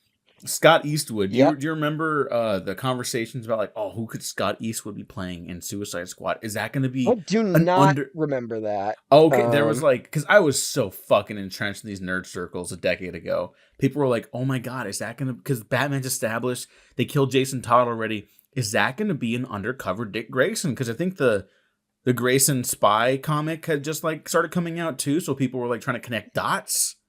They're like, oh my god, is Dick Grayson gonna be in this Again, movie? that's the other thing the nerd propaganda wing does Yeah, they make up stuff that is has it no bearing on the movie in any yeah. iteration. But also I think that's part of Marvel's secret is that every time Marvel quote unquote keeps something like under lock and key and like, oh, we're not gonna spoil it, it's stuff that is they let the nerds just talk about it forever. So then the nerds feel validated. Hmm. Like it's nothing really shocking actually happens in any of these movies, right? Yeah. Hmm. Um, By the way, Scott Eastwood just plays like a lieutenant. yeah, he's just Who's a guy. He's just a guy in the movie who. Why is he there? Also, why are there Navy SEALs accompanying the Suicide Squad? I thought the whole thing Why was that is they were the anyone Suicide Squad. here? Why is anyone in the movie? Yeah. Look, I'm not gonna sugarcoat this. I'm just gonna say it. Like on my list of like the favorite to least favorite superhero movies I've had on Letterboxd for like a decade at this point. This is my least favorite superhero movie. Like adjacent. This is my least favorite movie on some days. Like genuinely. Yeah. You know what though? I'm gonna be an asshole and just say I probably put No Way Home lower than this. I always Now, do that thing I where don't think like, you're an asshole for that. yeah, I think I might be an asshole to some people though. Yeah, I think but I just have that whatever. thing where when a movie should be better, I put it above a movie where I'm like, well, this obviously is trash and has no chance, right? Mm-hmm. Like, it's like, of course, the Suicide Squad movie sucks. Like that was to be expected. That's why, like, it's of my on my decade list from that decade. It's number 2, and Jurassic World is number 1 I because remember I'm like this. Jurassic World just should automatically be better than it is. And I feel like a Spider-Man movie should just automatically be better than No Way Home, Mm-hmm. and it just isn't. So um, that's the only thing kind of saving this from Mm-hmm. being at the bottom of any list for me. It's almost like I feel Yeah. like I don't want to give it that much credit. Like I kind of have that vibe sometimes. Uh, don't get too into it because we're gonna talk about it. Spoiler alert, but not in this episode. We'll do an episode for it. But is Suicide Squad or are Suicide Squad and No Way Home worse than Fant Four Stick? Mm. Or is that just a You question that know has to what? be answered at another time? I'm gonna say no, Okay. but at the same time, I think of the three, Fan Four Stick might be the most boring. Okay. I can understand that. Yeah. Because Suicide Squad is boring, but also repulsive. And there's not that much repulsive stuff in Fant's Four Stick. It's like just very Yeah, there's depressing. We'll get into that one day, but well, who knows? But like, has anything now? Actually, there's been that weird. What is it? Like, there's the ending shot of Fan Four Stick has become a meme in recent years. yeah. Where it's I can't totally. I don't know why. Like, why is that? It feels like it's taken off recently. It was kind of there when the movie came out because people were like, I can't believe that's the fucking end of the movie. Where it's like, Mhm. this place is fantastic. Say that again. You know, it's like, I mean, Yeah, it Suicide is. Squad has that. It's so what are we on some kind of Suicide Squad? You know? Like I forgot. Like but there's so much fucking dog but shit in this movie. I forgot I about that meme. I feel like Suicide Squad had more come out of it, even in terms of people making fun of it, right? Hmm. Like we Yeah. got I the mean, Fan Joker, he's all Forstick just messed has up. that one thing. Yeah, he's got damage written on his forehead. Like that's come out of Suicide Squad. Fuck. People still make fun of that. I still see Yeah. damage get added to people's forehead in memes, And it's still right? funny. There's the katana line. Um, this is Katana. She's got my back. I would advise not getting killed by her. Sword traps the souls of its victims, or whatever. Yeah. Like that whole thing. She'd cut down all you like mowing the lawn. It's like one of the worst things ever. It's so bad. It's fucking it's first draftitis too, where it's like there's so much dialogue explaining who everyone is because you don't Hmm. know where the story's going yet. You know, like it just Yeah, fucking reeks of that shit. And the whole movie's like that. By the time you get to the end, you're like, okay, so what was the point? And there is no point. There's none. yeah. But like that, I feel like Killer. that every now and then that gets revived. The whole katana line, like people will make fun of it in some capacity. So, Hmm. like I said, it has more legs than Fan Four Stick, which just feels like no one even remembers that movie happened, Yeah. even with Like, the upcoming Fantastic Four movie. yeah. The only person who's been asked about it was Miles Teller on the red carpet for something else, and they And asked him his I'm sure he's thoughts. been, I'm sure gave a really cool answer.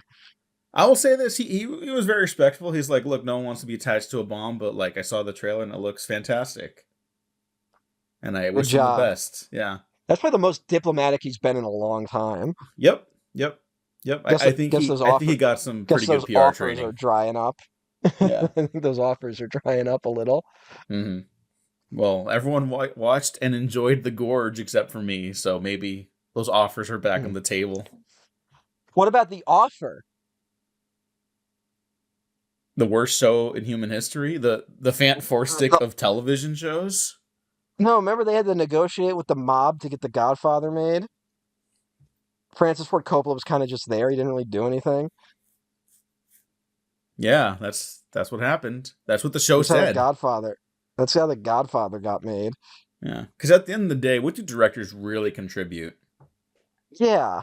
Well, if you ask David Ayer on the set of Suicide Squad, not much. Here's I guess my other question before we move on. Oh well, other characters. El Diablo. Yeah, fuck David Ayer for this. Fuck him. Fuck you, dude. Got a problem with the I portrayal do. of El Diablo? I do. What don't you like about him? Well, I really love Jay Hernandez as an actor. Latino representation. He's awesome. I think he's Magnum PI now, or he was. I don't know if that show's still airing. Prime time. It just ended last year. Hey, that's a good run. 2018, 2024. Yeah. Nowadays, that's pretty good. David Ayer, and we talked about this in the Sabotage episode, but that was a while ago, so I'll bring it up again. But David Ayer has this weird thing where, because look, I'll whatever. I don't know his personal life. I guess he did grow up like around like Latino communities and stuff like that. So he probably, there's probably a level of acceptance, and there are like white boys that kind of get, accepted into these communities and such like that. But he's got a certain way of writing people of color that I'm not crazy about. Say. And many people are not crazy about. He writes orcs this way. Yeah. Like, he's what is wrong with you, man? Ugh. Yeah. I don't know. And that's the only character that dies, by the way, in the squad. After in the Suicide Squad. Yeah, after Slipknot, that's the only one. And then we also got Killer Croc in there. Yeah, who I was very excited to see. Yeah, it doesn't look anything like a crocodile. No. He might as well just be a guy. Yeah. Look, I get it. You're trying to make a grounded version of Killer Croc. It's Killer Croc. Don't do that. Don't do Killer Croc. Yeah. if you're gonna do a grounded movie, don't do Killer Croc. Yeah, it's that easy. Fuck you. The Enchantress is the villain. Yeah. Like, we're fighting even a witch shooting lasers. Even before that, if it wasn't a witch, it was going to be an alien. Like, yeah. What the fuck, dude? Fuck you. Fuck you. Yeah, but a guy who looks like a crocodile is too much. Yeah. I don't know. Fuck this movie. Sorry, this is like maybe the angriest I've been about anything we've recorded in a while. But yeah, the movie sucks so hard. Like we can't even really talk about it. Like there's so much. There is simultaneously so much happening here, and yet nothing worth discussing. And also now that like the DCEU is like this evolutionary dead end in the culture, it's like there's nothing here anymore. Yeah. Maybe this is why I was also like, look, I still like Rogue One. I recently gave like a ranking of my least favorite to most favorite Star Wars movies, and I'm like, no, I do kind of love all of these except for Rise of Skywalker. I just got to be honest with myself, right? I just do. But like Rogue One's near my bottom still, and I think at the time I was more receptive to it, like overall, because it was like, man, it's a little messy at the start, but fuck, I think it totally comes together by the end. And I leave on such a fucking high, because I'm like, Suicide Squad was like 3 months before that movie comes out. And it never comes together. There's nothing. Yeah. There's nothing. There's so little going on here. And it's 123 minutes. That's just over 2 hours, including credits.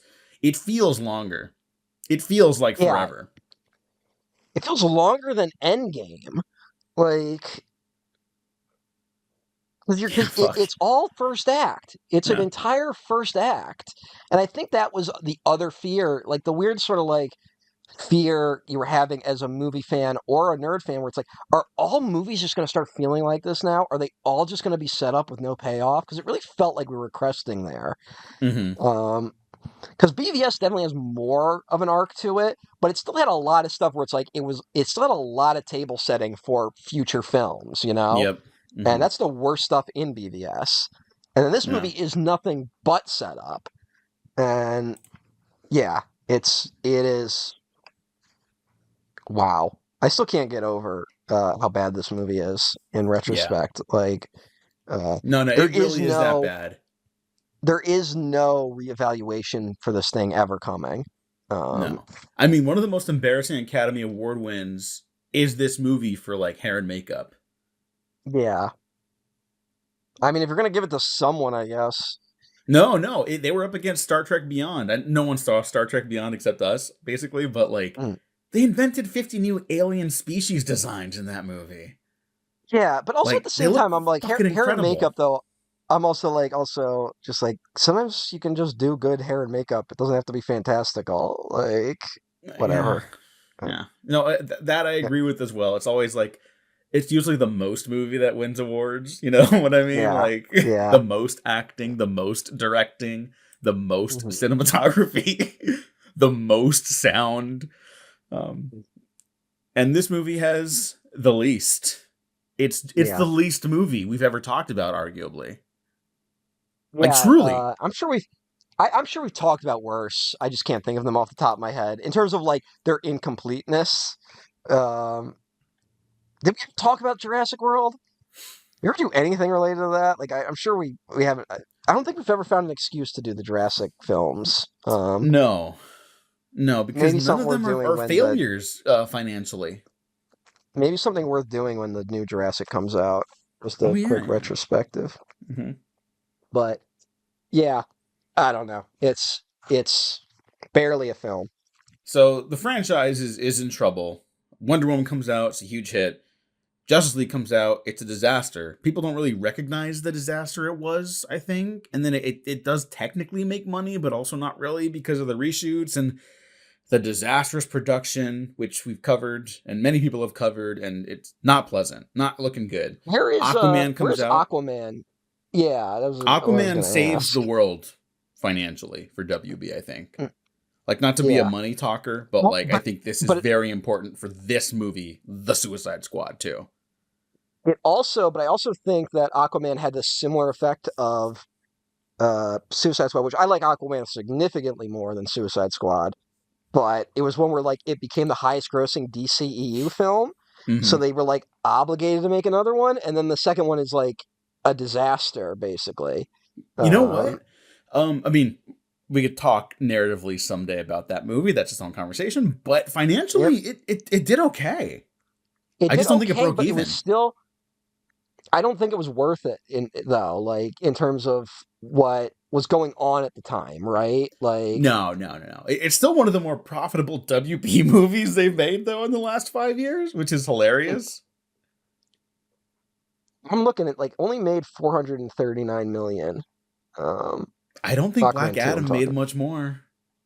Yeah, well, that's again, but the budget for Aquaman 2, the official budget is 215 million. Yeah. So it needed five at least, or Yeah, whatever. But and I have a feeling that that might be a very low estimate of the budget. Um, hmm hmm but one thing I want to talk about though as we transition into the the sunsetting years of the DCEU. Um, have you seen the? Did you ever watch the Dirty Dozen? yeah, we've talked about it. Okay. Um, did we? When we did Emperor of the North. I just couldn't remember if you had seen it. I remember Yeah. mostly talking about Emperor of the No, North. because when I first Uh, saw it, I saw it like way back in like the early 2010s, and I didn't vibe with the pacing of it back in the day. Now yeah. I love it. Which I is why could totally cinema's do it. fucking dying, by the way, because no one seems to be able to handle fucking Dirty Dozen. I don't know what the fuck is wrong with all y'all. Like, ugh. It's a perfectly structured film. I don't know what the fucking you're talking about. I think just movie if you've only like comfortable with more modern movies, you're only familiar with how modern movies work. It is a vast difference. There's nothing wrong with it, but I did think that threw me off. I did not watch as many old movies back then. Learn to And sit down and have some fucking patience, you fuckers. well, I mean, you brought it up earlier. It's like we're not taught about like movies as a cultural art form the same way, Yeah, and I think we're it'd not be much talking about, more and accessible. we are now just so into movies have to have a beat every X number of minutes, and they need to take place over 3 days, right? Hmm. And it's like the Dirty Dozen is so much about the training and the slow development of the team, right? The Hmm. vast majority of the Dirty Dozen takes place at boot camp, right? And Yeah. it's something that hasn't been embraced by either Suicide Squad movie, which both have directly invoked the Dirty Dozen.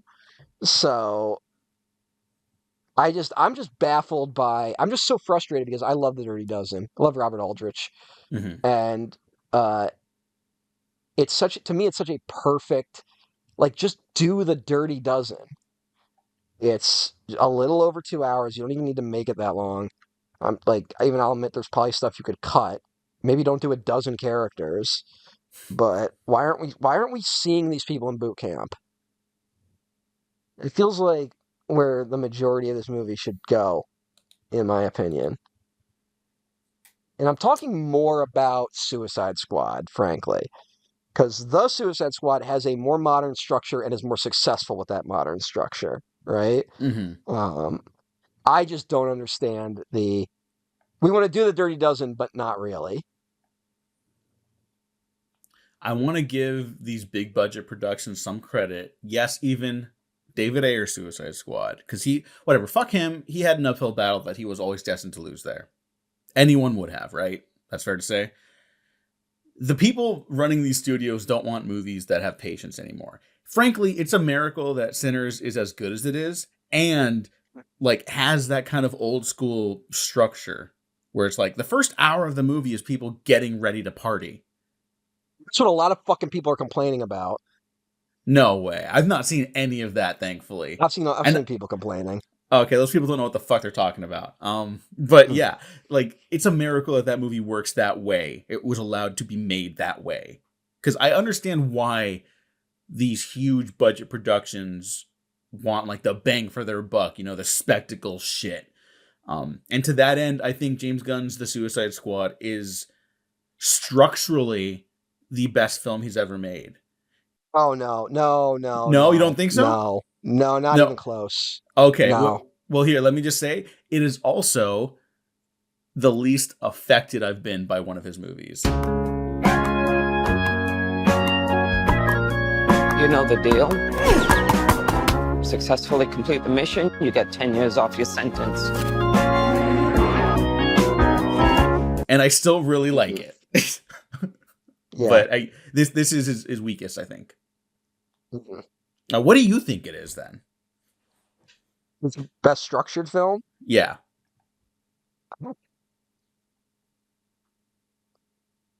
Maybe Guardians 1. Mm-hmm. Okay. Like that's just a very cohesive, just a very coherent film.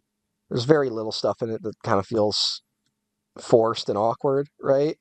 Mm-hmm. Um, Well, Probably I guess I'm the talking in stuff. like in the macro sense, in the wider sense, like not so much individual sequences, but like the whole movie, like functionality, like the propulsion, the setup, Oh, payoff, the Guardians, yeah, characterization. Guardians is Okay. that. Okay. I don't feel that at all from Suicide Squad. The Suicide Okay. Squad. All right. Interesting. I thought you were gonna say Suicide Super, Squad by feels a the way. lot. Suicide Squad feels a lot closer to what you just described in terms of sequences being more structured. Hmm. Um, I don't feel it the other way, I guess. It is coherent. It is fine. It works. I just don't think it's up there as like I wouldn't posit this as like this is a great version of structure. Hmm. Now, it's not a bad version either. And compared to fucking Suicide Squad 1, it looks like Citizen Kane Hmm. in its structuring, but I think this has some of like the worst elements of just modern filmmaking in terms of how we tell stories now. Oh damn. Um, Okay. Oh yeah. Let's get into that because I'm gonna softball it because I have praise for this movie. I don't really feel the criticisms people have for it, other than like I said before, I think this is something James Gunn needed to get out of his system. And to mm, that end, I don't think I'm very emotionally involved with it. The same way I was with like Guardians 2, which I still attest is his best film and still my favorite of the MCU, frankly. This is like, fuck this fucking angry. Everyone's like funny, but really this is one of the meanest movies I've made. And there's a lot of jokes that maybe go on too long. And I have a budget to do physical action more now, so I'm gonna do that. And I'm gonna stretch those muscles, and I'm pretty good at it. I'm not amazing. I'm not incredible at it, but I'm pretty good at it. And yeah, that's it. the comedy pacing being uneven in this is kind of one of the more shockingly awkward elements of it, because that's usually where Gunn's strength is, right? Gunn is usually very good at the comedy. I don't know what happened here because there's a lot of jokes that just don't land. Um, No or very little oversight. Like truly, you that's really, what it was. Remember, but because Gunn. I mean, to fucking remind people, Gunn got fired off Guardians 3. WB mm, immediately scoops him up and they're like, "Do you want to do Superman?" He's like, "No, I kind of want to do Suicide Squad if that's cool." And they're like, "Done, go." And mm. they fucking fast track this shit. But I don't know. I just feel like oversight makes more sense when it comes to story and content, right? Mm-hmm. Like the stuff that feels like he got away with is like the absurd violence and the darker elements of the film, right?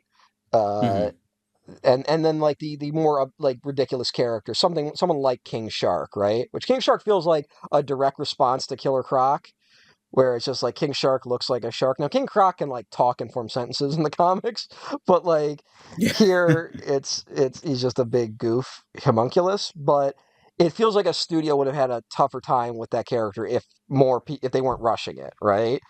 Yeah. Um, but if Gunn can be like, I can do King Shark, and also Stallone's going to voice him because I have a relationship with Stallone.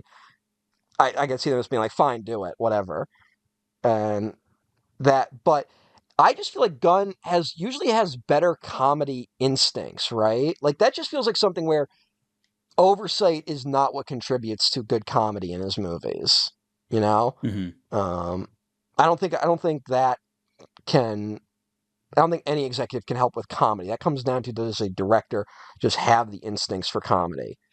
And here he just there's just so much that misses. It kind of shocks me. Um, Well, here's the thing. Like, I still think it's funny. I still think it's very Now entertaining. there's It's just. there is funny stuff in it. I'm not going to say it's like a total dead on arrival film. Um, Mm-hmm. it's just I don't know. Like those spoof movies that came in the wake of like Naked Gun and Airplane, and Yes. they have they all have jokes in them that work, right? Like there's always stuff we talk about Scary Movie 3 every now and then, and we talk about jokes we like from that movie, but part of the reason why those aren't held up as classics in the way that Naked Gun or Airplane is because Airplane and Naked Gun, like 95% of those jokes hit, right? Mm-hmm. And there's such a rapid fire of them. Whereas something like the Scary Movie films, yes, there's a lot of stuff in it that is genuinely laugh out loud funny and really good, but there's almost as much that just isn't up to that level, right? Mm-hmm. And if you're doing a movie that's supposed to be a, you know, joke a minute comedy, to then have bad jokes in there hurts the film. And so I don't know. It's just weird to me. You would just think Gunn would have better instincts. Yeah. I to me the weakest stuff is the comedy in the movie, which again, Mm. just reiterating your point, like is strange for him. Mm. Because at least the Guardian stuff was, if not for everyone, for most people, so successful at it. And I still think people that watch this movie for the most part still really enjoy it more than both of us, and I'm a much bigger fan of it than you are, clearly. There's a fucking lot of 5 stars on Letterboxd for this. Yeah, I'm definitely not there. Neither I'll am say I, that. for the record. I give it a very strong, resounding heart, though. And I have And had a great time every time I watch it. I mean, I gave it 3.5 stars when I saw it initially. Mhm. So, like, take from that what you will. But I don't know, man. You know what I'm thinking about it. What's weird is this has a lot of Guardians type humor in it, and that's the stuff that more doesn't work, in my opinion. Mhm. The stuff that feels like it would be more. But what does work is the really mean spirited violence, like which is mostly played for laughs. Like that Yeah. stuff's funny, and maybe those two things just aren't compatible, or compatible enough, right? Yeah. I think you're right. Because I know it's been a little criticized, and I fucking called it, that it would be much more criticized than his Guardians movies for the mean-spirited humor, because this is kind of more Gunn's avenue before he gets Disney money, which rightfully so. I don't Yeah. want to see this tone in a Disney movie exactly. Yes, Guardians rightfully doesn't feel like Super. Yeah. Yes. Yeah, As much as I thankfully love not. Super, he would have gone to prison if that had happened. Well, those fucking conservative grifters did almost try to send him to prison, so. I mean, yeah, they tried. They really Yeah. tried. But what Guardians has from Super is like that emotional catharsis in the climax. And look, it's all very functional here. And I was using that as like a positive earlier. Now I'm kind of using it as a pejorative. Like, it doesn't have that. Like, I don't need a gut punch, but I do need something, because I know he's capable of it. I need something that feels like unifying all these characters into like some grand community together, or like some sort of like symbiosis together. Something that hits the high of like when Peter reaches out to his mom, or when Frank, that's the character's name from Super, right? When Frank is like looking at that wall and he realizes like, okay, like I wasn't meant to be in their lives like this, but I can still be important in life like this, you know? Everyone should go watch Super. I was wrong about that movie, by the way. Matt was right. I hate to say it, but Matt was right about Super. That's one of those movies though where I go like, yeah, I love that movie. Everyone should watch. Well, not everyone. No, not everyone. Be over the age of like 15.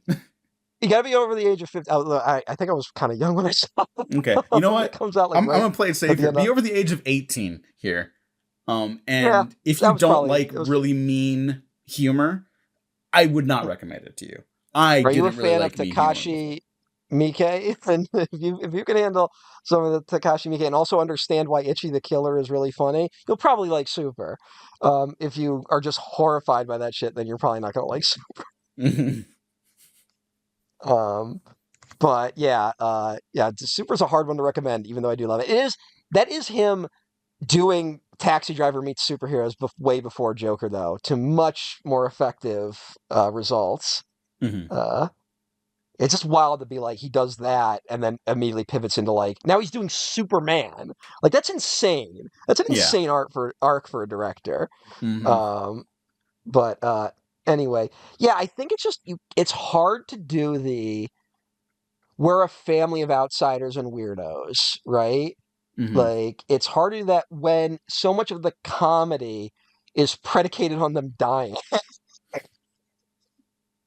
Dying horribly, also. Yeah, there's so many punchlines where people get horrifically murdered, and that's the stuff I really like.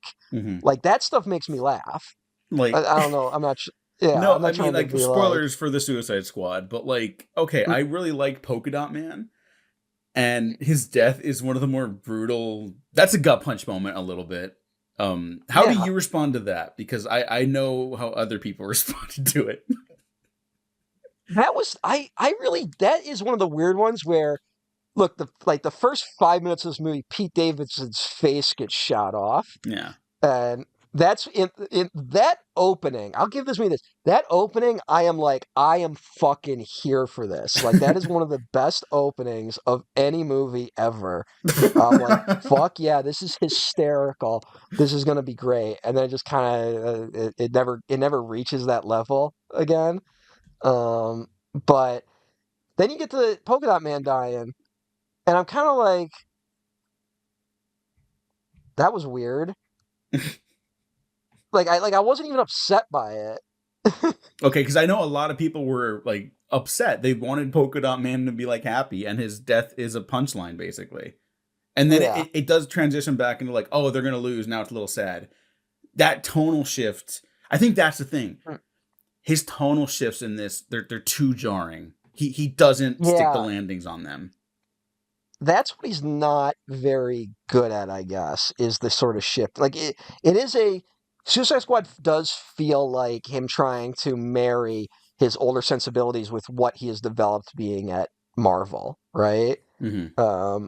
And I feel like this and Guardians 3 are kind of about that sort of transition for him as a filmmaker, you know? Of him trying to find out, like, where does he fit now? That, like, he's like, I was a guy who I came in, was trying to do subversive stuff, mainly about the sex lives of superheroes. Frankly, was a lot of what his focus was on.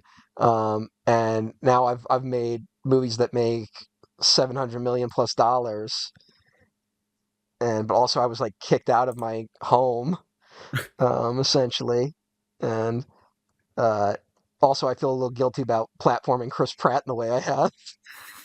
um, uh, yeah, it's I don't know, because it is something where, like, when it is being just straightforward, mean spirited, I think it works, but when it does try to do the multiple things, it doesn't, right? So I talked about this oddly enough with Predators, but when that movie tries to do Predator with a group of characters that are not a team, and I always think that movie should have pivoted into like, yeah, the Predators out there are dangerous, but also these people should be trying to kill each other. They shouldn't be a team. That was my take on that movie, right? Among other things. I don't think they should have ended on like a wholly positive note where they do try to become a little family. I think it's fine for the character of Ratcatcher and Bloodsport to become kind of like close, like like they're filling voids that their characters have with the father and the daughter figures. That works for me. When all it's right, like, I'm gonna say something insane here. Okay. You know what this movie should have had the emotional vibe of? I'm like terrified with what you're about to say. I don't know what you're gonna say.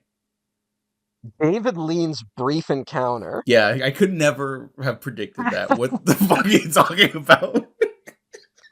I think it should have been. This isn't what brief encounter totally is, but it was like, this is about very broken characters, right? But brief encounter is very much about, like, you know, a brief love affair, right?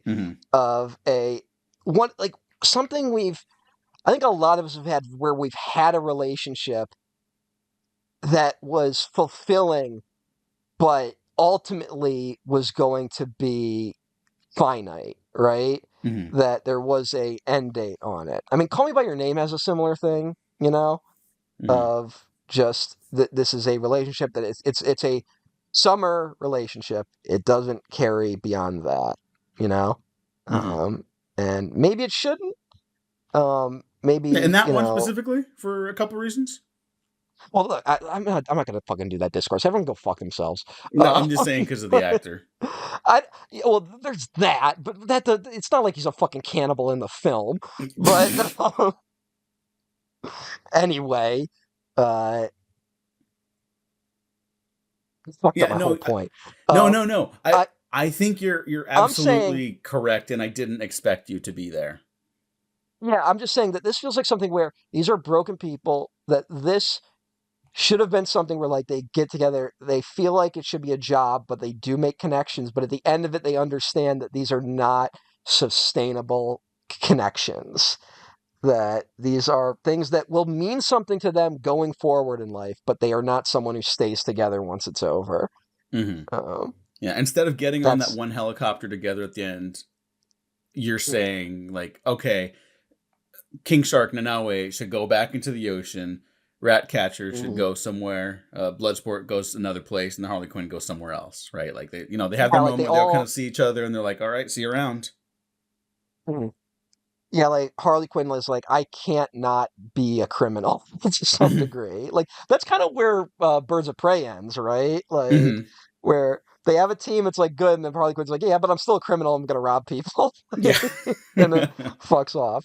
yeah. And yeah, it's like these are people that they you team up, you hate each other, but then you realize you do have more common ground. But then it's just like, yeah, you're not. What's King Shark gonna do on days off? He fucking eats people. Like he almost ate Ratcatcher. Like that's one of the jokes in the movie. And to me it's just it does feel weird that like I guess he was just he was a little comfortable in the Guardians space, right? And so he wanted it to fit more to the Guardians arc. So that's my note, I guess. Is like that would be the big thing I would change. And now I'm kind of in like rating fan fiction territory, so I apologize. But, I think because we're everyone kind of acknowledges this is a much meaner movie than the Guardians movies, and I think you're kind of tapping into like, yeah, then it's a different tone when it's more successful, and maybe it should have just been like I try to approach that differently, because if it's different, then you can't try to do the same thing. It's not going to be as successful. It doesn't fit. You're trying to fit a circle into a square hole. Yeah. Because like Guardians is all about them being like they're losers and criminals, but like they're not really, right? Yeah, like they're people in bad positions who've been dealt a bad hand in life, and they come together to make themselves better, each other better, and the world a better place. Like that's the message of those movies, right? And meanwhile, everyone in the Suicide Squad has killed innocent people. And in fact, there's a prolonged sequence where they kill innocent people accidentally. Yeah, and it's played as a joke, and you know what? Funniest part of the movie to me. One of the parts I really like is that like they killed all those people like horribly, and like that's really funny. Yeah, and how come my men didn't alert me? And they're like, oh, that's hilarious. Yeah, it's good. I like it, but. The other element of it was I like that opening where like we've set up like this massive Suicide Squad and like half of them die 5 minutes in, and that was like Amanda Waller's whole plan. She just deliberately made a team that was meant to die. Yeah, like, which is funny, shocking for people that don't see it coming. I think a lot of the nerds were seeing the line between the trailers and whatever, and that's fine, right? Because they're nerds. And then like it establishes like the ethos of the movie. It's like that's a good opening. My problem comes in, and this comes into what I feel is this movie trying to conform to more traditional elements of a screenplay, is it doesn't make sense that they would learn how to complete their mission on the mission. Do you know what I'm saying? Here's the thing. Yes, generally speaking, I would agree. I disagree because it's Amanda Waller calling the shots. Look, yeah, but that's a fucking like what is it? The Thermian argument. A little bit. That's what her character is. I'm saying like, sure, Amanda Waller would do some fucked up shit like that. Is that engaging? You know what? It's engaging enough. I don't know. My thing is this is where I disagree. My thing is that I feel. If I'm going to try and rewrite James Gunn's movie, I already did my brief encounter bit. My other thing was that after everyone dies, after half the team dies in the opening, and then we flash back to the recruiting, I think there should have been a slightly longer, it doesn't have to be super long, but a slightly longer sequence of them like planning the mission, right? And being like, here's the plan of what we're going to do. And then you make the movie like, oh, the fly in the ointment is that Harley Quinn lived, right? That she was supposed to die in that opening, and that didn't work out. So then, like, you have people completing the mission but then Harley Quinn trying to team up with people because Harley Quinn is also like she's psychotic but also a little naive, so like she doesn't totally understand that she was meant to die. Mhm. Like you could totally play with that, and then make it about like the plan unraveling, and then also then you get all the Starro shit going on in here, and them realizing, oh, we're in way over our heads, right? And that Mhm. our plan does not fit what we were trying to do. Um, All right. Yeah, I mean, I think I think that I would have been a could. more narratively engaging film, is all I'm saying. Mhm. All right. All right. So you would have withheld like the Starro stuff from the audience as well. Yeah, I would Okay. have. I mean, maybe I don't know. I'm not like totally. I'm not totally sure of when you bring Starro in. Mhm. Starro's just insane. Like it's so crazy that Starro the Conqueror is in a movie. Mhm. Um, but it's cool regardless. Uh, but to me, it's just I can understand like being like, okay, there's something called Project Starfish. We know it's a super weapon. You just got to go in and just kill the people involved, right? Like that Mhm. seems like a very Amanda Waller move. She's got like a very like Amerocentrist, like, oh well, if we just blow up the thing, it'll be fine. Yeah. And then of course, so like it's one of those twists. It's one of those like really obvious twists you can do, but it's still fun. Where it's like, oh, it turns out blowing it up is like what you shouldn't do because that would let Starro out, right? But that's Mhm. fun. And then this whole thing where like Amanda Waller's like, well, we complete our mission. We don't actually have to save Corto Maltese, like, Mhm. and that's when the heroes kind of get the moment where it's like, okay, we're actually going to do this. Um, but I don't know. To me, it's really disappointing how quickly it won me over when I saw it, and then how quickly it lost me too. Mhm. Um, and part of it is the sort of like we're on a mission and we only seem to be discussing the practicalities of the mission on the mission. Like Mhm. that just doesn't I don't find that engaging. I find that frustrating. Um, Now again, there's another cool element where it's like you can be like, okay, well you have someone like Peacemaker in there, and it's like, yeah, he's got his own orders, so you have people with competing orders competing against each other. Another Amanda Waller thing. Like you could have set that up. You could have shown us the bomb, the Hitchcock show us the bomb thing, and then maybe have it go off in unexpected ways.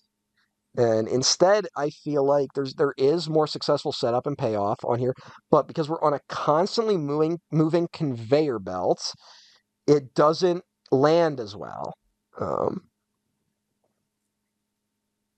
All right. That I can understand more. I think that's the most I've agreed with your points as well, because I also do love like stuff with professionals doing like planning jobs. Like it doesn't have to be like a mission. It doesn't have to be action movie stuff. Yeah. You know, like it's fun to watch pros be pros. That's fucking Michael Mann's entire career. It's like what Maybe gets you this more movie should have juice felt than the like guys in Heat talking about doing heists. maybe this movie should have felt like Munich. I don't know about that, but like Dude, dark comedy Munich no, no. would have been amazing. um no, I don't know. I was really impressed with Cena though in this movie, because I'd always been a fan Oh from his yeah, acting career. But John Cena steals the fucking movie. yeah. Like he's kind of incredible. Even when there's a little bit, this is I get this is it's a little up and down with me in terms of the dialogue he's given, right? Hmm.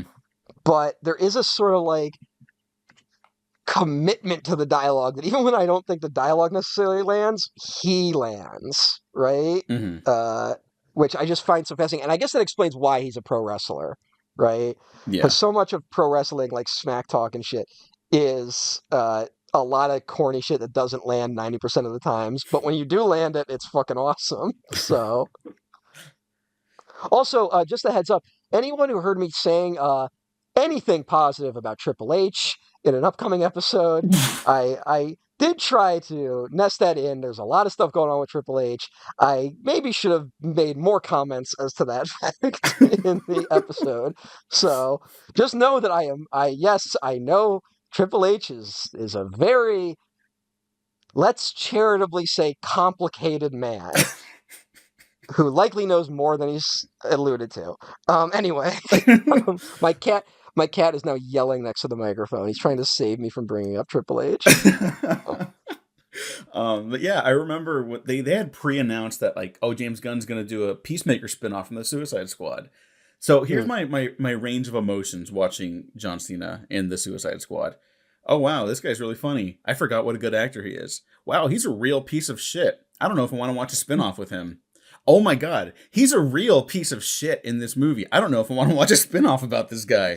Oh, he's dead. How are they going to do this? Is it a prequel? How are they going to do a spinoff about this guy?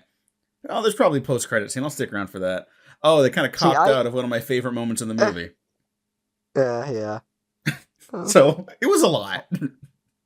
I had the opposite reaction. Oh, okay. I'm like, this guy's a real piece of shit. Do 7 movies about him.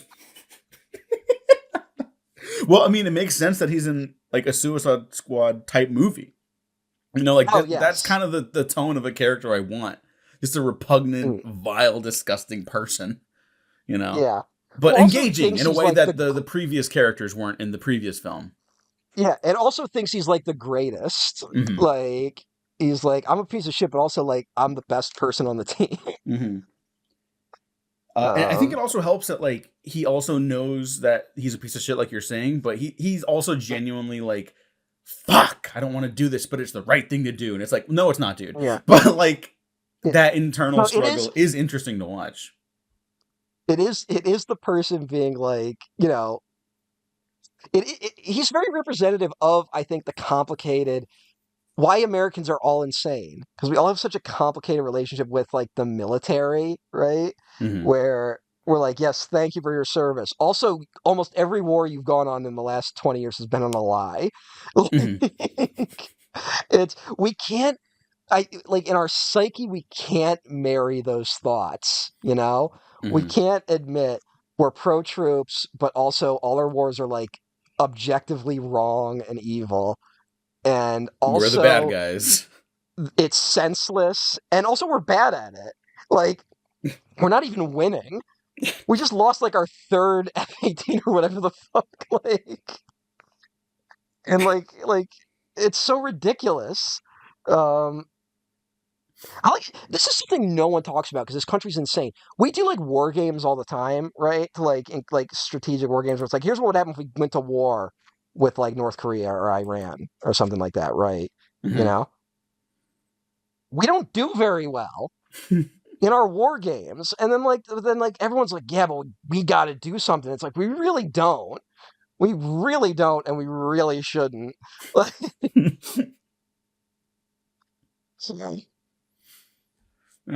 mean, of all the characters, like I am glad this guy got a spinoff because I do think he has the most legs, to the point where, like, not to jump ahead to Peacemaker, which you didn't finish, I have called potentially the best thing Gunn's ever written.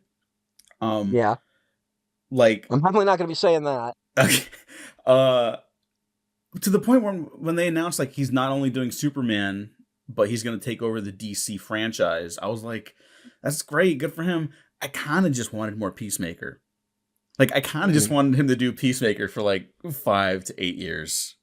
Yeah, it's such potential energy at this point with Superman, like where I'm gonna have to see the movie, right? Like, I'm gonna have to see if he pulls it off. It is so strange though that like he's now in charge of everything. Yeah. What's Kathy Ann up to? She's got some movie coming out. What the fuck? Hang on. What cinematic universe was she given in charge after her movie underperformed? Not as much. The movie didn't underperform as much as Gunn's movie did. No, it didn't. But Birds of Prey kind of made money, actually.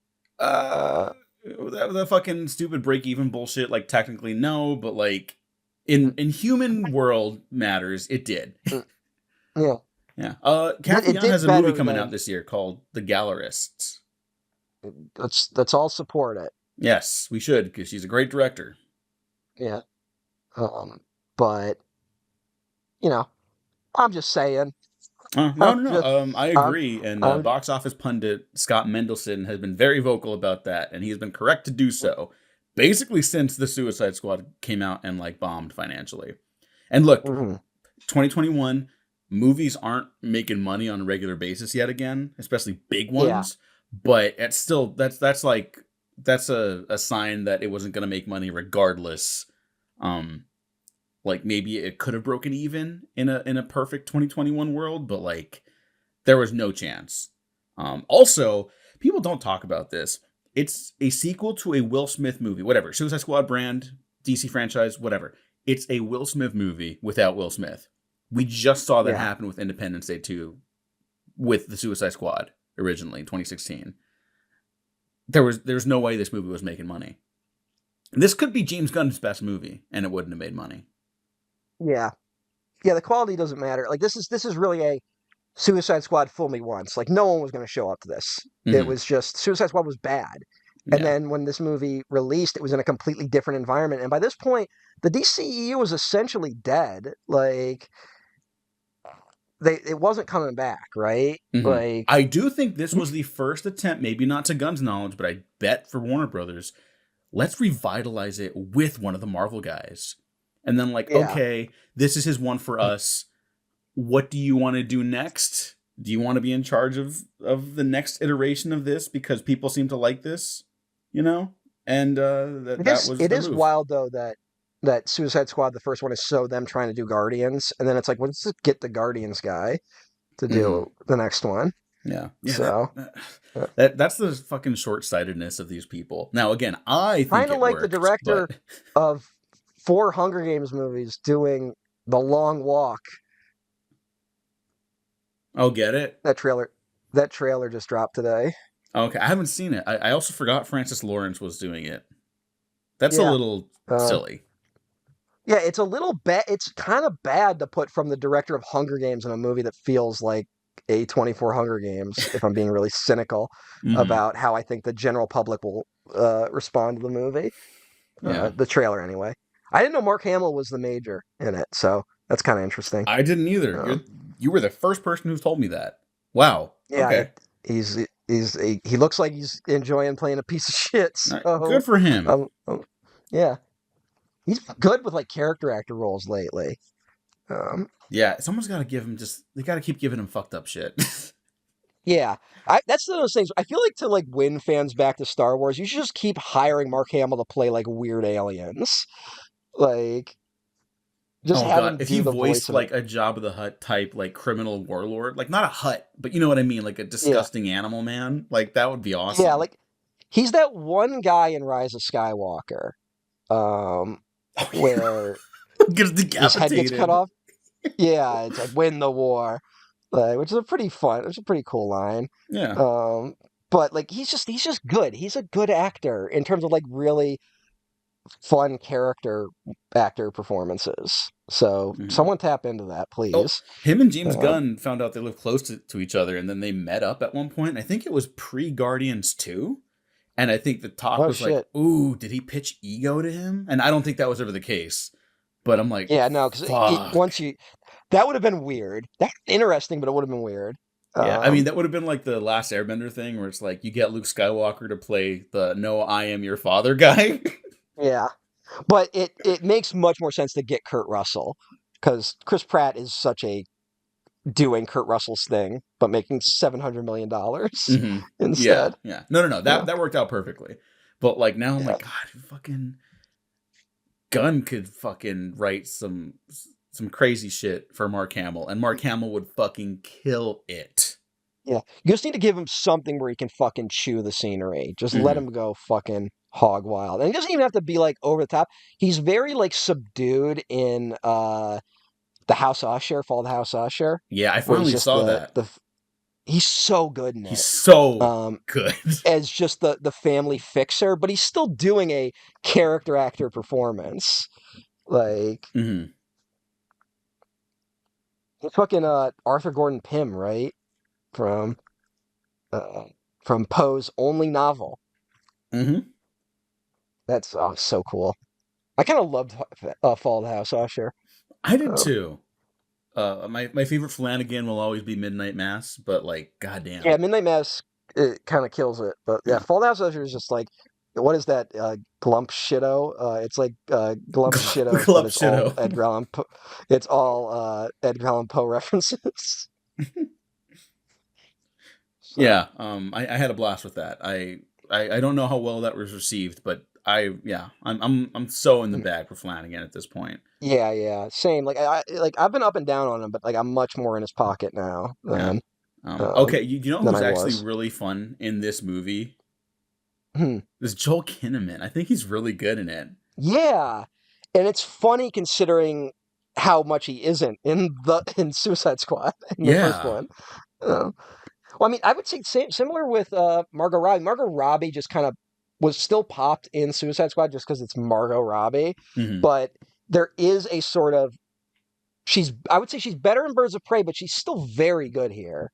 And I think she doesn't get enough credit for making Harley Quinn work. She really No. doesn't. Hmm. Because Harley Quinn is if you go 5 degrees too much in one direction, the character is impossible to watch. And she's really good. That's why I was on that. I know that became like an annoying discourse, but it was kind of bizarre. Like, she didn't get a nomination for Barbie. Like, she's the reason that movie works. Yeah. God bless, Greta Gerwig and everyone. But if Margot Robbie sells that shit, Yeah. uh, Yeah. Like not to give generally stars too much credit because generally they are just stars, but she also produced the shit out of that movie. mm, Um, yeah. and I think she was the one who gunned for Greta Gerwig to do it too, if I remember correctly. I might be wrong. Well, she was doing that for a bit. I mean, she got Kathy Young to do Birds of Prey. Like, she Yeah, produced yeah. that, and Uh-huh. she's been And credit to trying to her because develop. I think Like, she was gonna after do a the Pirates of the Suicide Caribbean Squad, movie. Uh, hmm. yeah, and I think someone is trying to get Depp back, and I think everyone else is like, we can't do that. That will kill the Yeah, franchise again. So, yeah. also, because he can't Well, perform on that scale anymore. But it's one of those things where it's like he's not good anymore. It would cost too much money to hire him. He's a liability, frankly. And but at the same time, people are going to be pissed if you don't bring him back. Like, I get I'm not one of those people, right? yeah, But the discourse is going to be awful if they announce Pirates of the Caribbean. Whatever, are we on 6? fuck yeah, I that don't would be even know what. 6. And then, but with no Johnny Depp, like, that's going to be the most annoying discourse ever. Yeah, you just have to Um, make a new iteration, and even that would stir discourse. But like, that would be oh the no, best no, approach. it could be a reboot. It could be anything. If you just don't bring if Johnny Depp's name isn't in it, people are going to be pissed. I'm just Hmm. saying, it's going to be the most annoying discourse ever. Yeah. But yeah, Margot Robbie stepping away from the role of Harley Quinn, because she was like, I don't want to overexpose myself as that character. I don't want people to get tired of me, which I think is ridiculous, but I do think she has her finger on the pulse with that. Gunn called her the best actor he's ever worked with, just in terms Mm, of like how hard she was working and like, because it's the fucking physicality of her action scene, like her standout action scene, is kind of wild. Like at the yeah. start of it, and she, she sells the shit out of it, like just emotionally too, but that's like a Mission Impossible level like escape scene for a second there. And I didn't really It's see better than people like anything in the hyping it last up. Mission Impossible movie. I'll tell you that much. Yeah, it is. We're gonna start annoying people with that, but we're right, so I don't care. We're right. It would suck if that new one came out was genuinely great, because like that'll probably uh, elevate that other one, even though it sucks. You But know what? uh, It won't to me because it's just bad regardless. You know what I mean? yeah, yeah. Anyways, I mean, yeah, no, that's how I feel. yeah. So So, and Suicide Squad notoriously the only threads continuing from the old DC universe while James Gunn reboots it, because Peacemaker is also canonical to the new DC stuff he's going to be doing, because Creature yeah, and now Commandos is a sequel to this movie. yeah, it's all very confusing what the DC universe even is at this Yeah, point. I mean, I didn't Like, know you were going to bring up the New 52 talk, but that's a good example of what maybe you shouldn't do, and they're already doing yeah. it. I mean, look, it's both times I think they fucked up the launch. Like, it's similar to the Man of Steel issue where that was like a contractually obligated movie, and it wasn't. They didn't start wanting to make a shared universe film, right? Like, Yeah. and then suddenly you're launching a shared universe, but it's also got to be a sequel to Man of Steel. And now they're in this weird spot where it's like, we're rebooting the universe, but also not. Like, and maybe Gunn could be smart and just be like, who cares? It doesn't matter. Yeah. Which, you know Like, what? I want to give him credit. There's an interview with him and I think the co-showrunner of Creature Commandos, I think it's IGN or something, where he says that. He's like, you know, if it's mentioned, it's canon. If it's not, it doesn't matter. And if it's... I mean, Yeah. that's a fine attitude to have. You don't need this stuff to be totally coherent. Like, that's really just a nerd thing.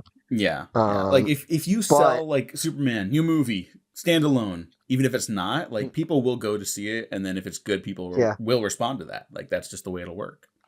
It's just strange though when you see that trailer, even though like that Superman trailer is like winning me over, right? Mm-hmm.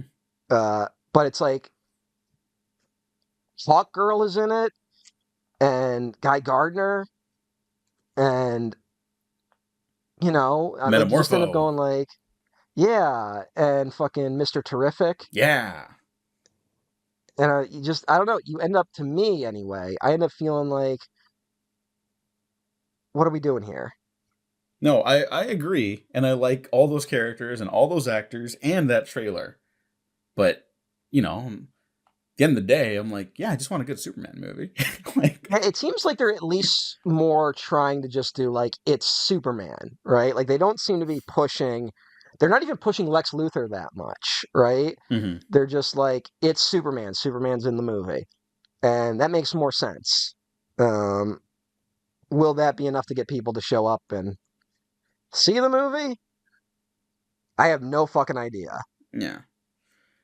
I'll say, like, because it's related to the Thunderbolts. My father was like mildly interested after seeing the Superman trailer.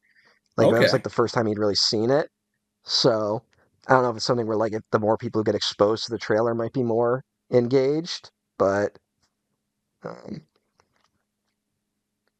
yeah, I don't know. I haven't had the full extended family reaction conversations to it, but you know, I've had whispers at Christmas, so that was something. We will see. A cousin recently mentioned like, yeah, they didn't see the trailer, but they saw a thumbnail and Superman looked angry in it. So I'm like, ooh, they got to be careful. They got to be careful with that. That bit him in the ass once before. They got to be really careful with that. But it's also like it already looks like a mess. God damn. Where it's just like, okay, Superman is like going to be the first of the DCEU, technically, right? Even though now it's Peacemaker's just in there somewhere. Whatever. They got rid of the E. They were like, that's stupid. It doesn't matter. Yeah. No, it doesn't matters. So it's like Superman, and then a year from now there will be a Supergirl movie. Yeah, I wouldn't have made that call personally. Yeah, and then you got the other movie next year is Clayface, which that's pissing me off now. I was excited at first because it was like, this is real. You shouldn't do this ever. Usually, if you like pitch yourself publicly for a job, you're not going to get it in the industry. That's just how it works. I'm sorry. It's you have to be so fucking lucky. Just don't do it. Mike Flanagan brought up like, oh yeah, I got like an idea for a Clayface movie. Pitch went so well when he eventually got that meeting. Greenlit the script. They picked it up. He's too busy with the Exorcist reboot now to direct it. Oh God, that sucks. I know. And so they're moving ahead without him. And now he's being rewritten. And at that point, I'm like, well, then I was kind of in it just because it's a Flanagan idea. Like, I'm not in it because I want Clayface. Yeah, we're not. Who the fuck knows who Clayface is? Like, we know who Clayface is. Mm-hmm. And that's also that weird one where, like, Matt Reeves is a producer on that, and it's like, so is the Batman part of this? Like, it is that the spiraling problem that we're already having with a universe that technically hasn't even released its first film. Mm-hmm. Mm-hmm. And if Batman's part of it, that hasn't released its second, and like, look, what there's clearly something going on in that man's personal life, and I wish him the best.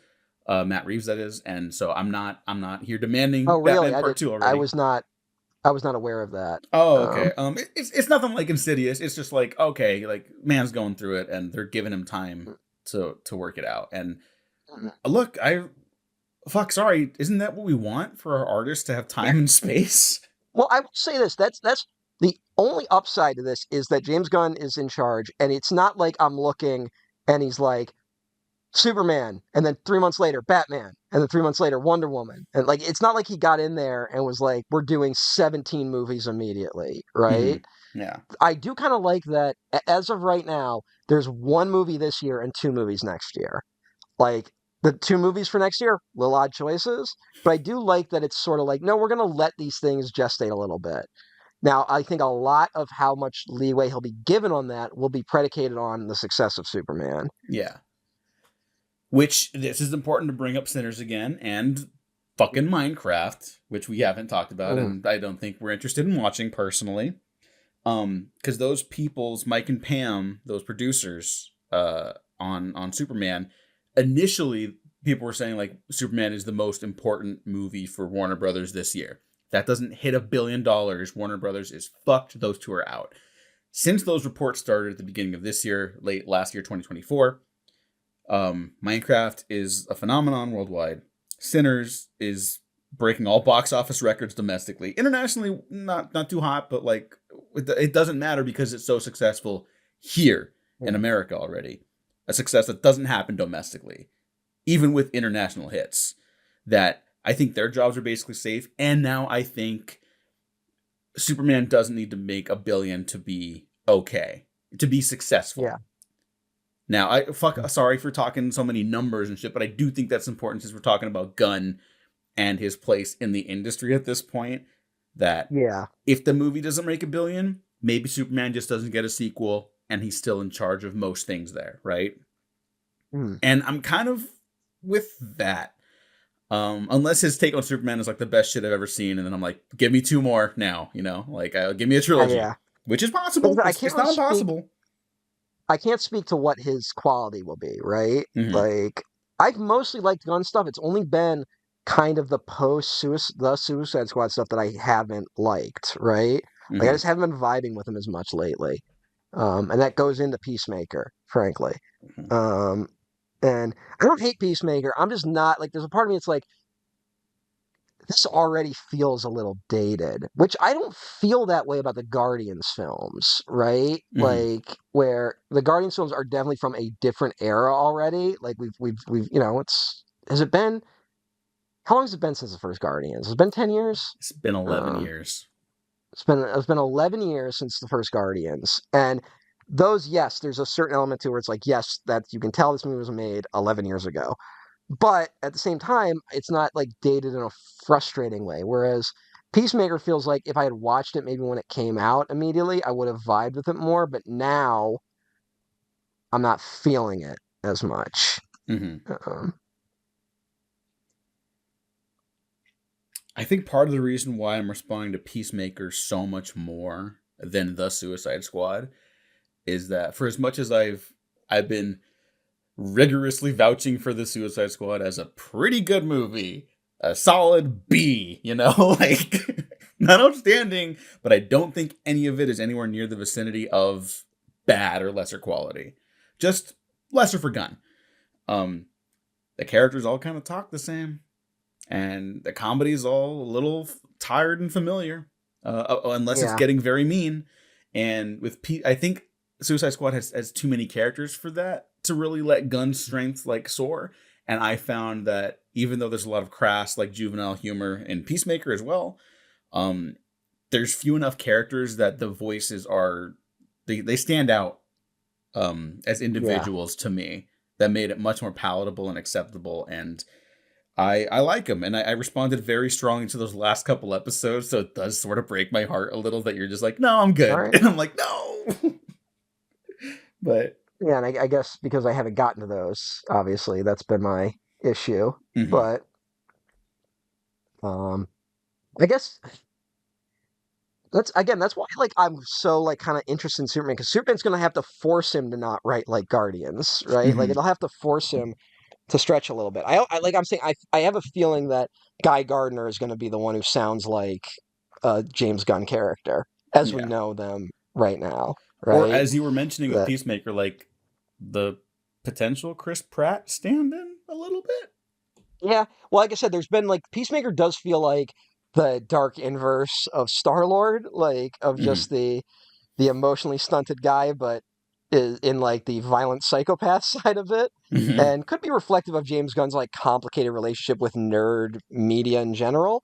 Yeah, I remember part of the reason why he got the Guardians job is that he was kind of popular among the nerd circuit, right? Yeah. And then that popularity was what kind of turned around and got him fired, you know? Mhm. Um, and part of that was his sort of crass humor. And so it's interesting that Superman will have to force him to grow up a little bit, in my opinion. And maybe grow up is a little insulting, but to like show a different side of him, Yeah. which I'm not saying isn't there. I don't have any evidence that it isn't there, right? Mhm. Um, but it would maybe get him out of his comfort zones a little bit.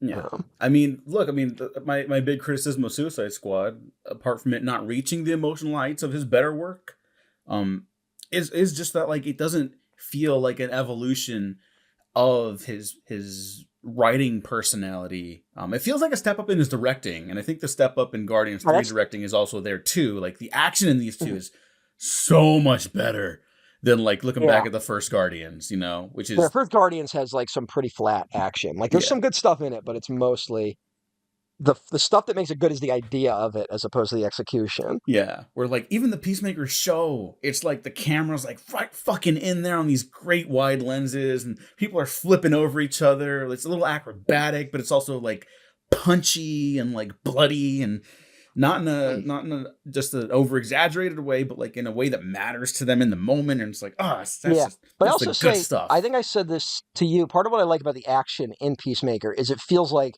he's playing with wrestling toys a lot of the time, like especially when John Cena's on screen. Hmm. And that's part of the fun for me. It's like, what if I did what I did with my toys, but like had real world consequences, Yeah, which is and part then of Gunn's thing. and then he caps it off with like the emotional evolution of his characters and such. And again, something I didn't find in Suicide Squad, something I deeply responded to by the end of Peacemaker, um, and Guardians 3, of course, which ends the way I think we just talked about how we wanted the Suicide Squad to maybe end in hindsight. Yeah. Yeah, it is funny that Guardians 3 ends that way. And Guardians Yeah. 3 basically ends that way because of contractual obligations. Yeah, but you know what? It doesn't matter because it works for me. Does that ending work for you at least? I know the movie doesn't really, but Um, there is a sort of like, yeah, like this is the end of it, right? Mhm. Like that does work. And I would say like the Gamora thing is what really works in that movie, and the end of the Gamora Star-Lord arc, and again, you know what that is a little closer to Brief Encounter. Like I'm not totally off base here, like because I do think like that's the most mature thing that movie kind of did. It is. That's part of the problem, I think, with Endgame and my cat's crying again. That's all right. Endgame and the other one, Infinity War. Uh, uh, the when Star Lord says he loves Gamora, you kind of don't believe it, right? Mhm. Like, that's a good example of people trying to do James Gunn dialogue and failing.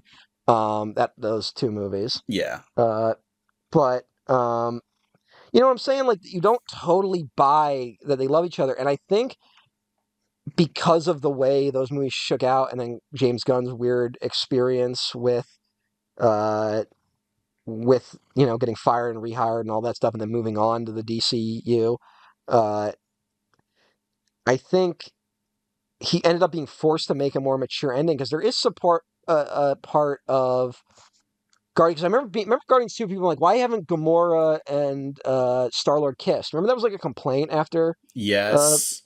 Guardians 2, more among the nerds, but Yeah. like Well, people didn't do you get it. It's like, remember why there was a has chief nerd who is no longer who's persona non grata now who was arguing that, and it's like, yeah, of oh course you would argue that. who was it? Movie Bob? No, it was Lax Mandis. Oh, all right. Yeah. Yeah, that guy's an idiot. Yeah. Um, but uh, yeah. So I remember that being, and it's like I think a lot of people are like they're clearly saving that because Star Lord has to mature, and I think Gunn makes the more appropriate choice with Guardians 3 being like, no, they're not compatible ultimately. Like they love each other, but they can't be in love, right? Mm-hmm. And I think that's a very mature thing you don't tend to see in like nerd media that often. Yeah, I Um, agree. Like, look, fuck how they handle that character and all the characters in Infinity War and Endgame. Like, it's psychotic that there's just a cliff designated to kill women in the MCU, and they never challenge that. Like, there's just yeah, that's the woman killing cliff. It's like the beach that makes you old, but it's the woman killing cliff. But yeah, there's been it. like 17 other women's bodies at the front of it. Some fan who liked those movies, I saw like some random like Twitter post where they were like, "Oh my god, do you think uh, Steve Rogers saw Nat's body when he went back to return the whatever stone, whatever stone it was, right? The Infinity Yeah. Stone there?" And my thought was that I was like, "Oh my god, are they just piling up bodies there, just like constantly?" It's like Why that's didn't horrible. Hawkeye bring her body back? I don't know. He had no reason not to. Yep, it's a good question. It's a good question. But no, There's I no do. reason. Like it's not like they weren't. They were on a pretty. Other than the cliff that kills women, there weren't that many obstacles on their mission. Yeah. But no, I do think like if these movies are gonna work as like modern myth fiction, whatever, I think I right? lost you. Like I lost you for like 10 seconds there. oh, okay. Well, all right. Can you hear me now? I can hear you now. Yes. Okay, yeah. If these are gonna work as like modern myth fiction and shit like that, then like it's a pretty good like symbolic like metaphor for Star-Lord and Gamora to be like yeah, we were fun. Like I'm sorry to say goodbye, but like that's the best thing for both of them, because it turns out Star-Lord does need to mature, but not just so he can win the girl. It's like no, he's got to figure out who he is. This was good for everyone, and now it'll be good for them to go their own separate ways. Yeah. It's actually one of the better moments of that movie is when they do say goodbye and Gamora, like you can see her feeling sad as she leaves because it's like she has complicated emotions about it.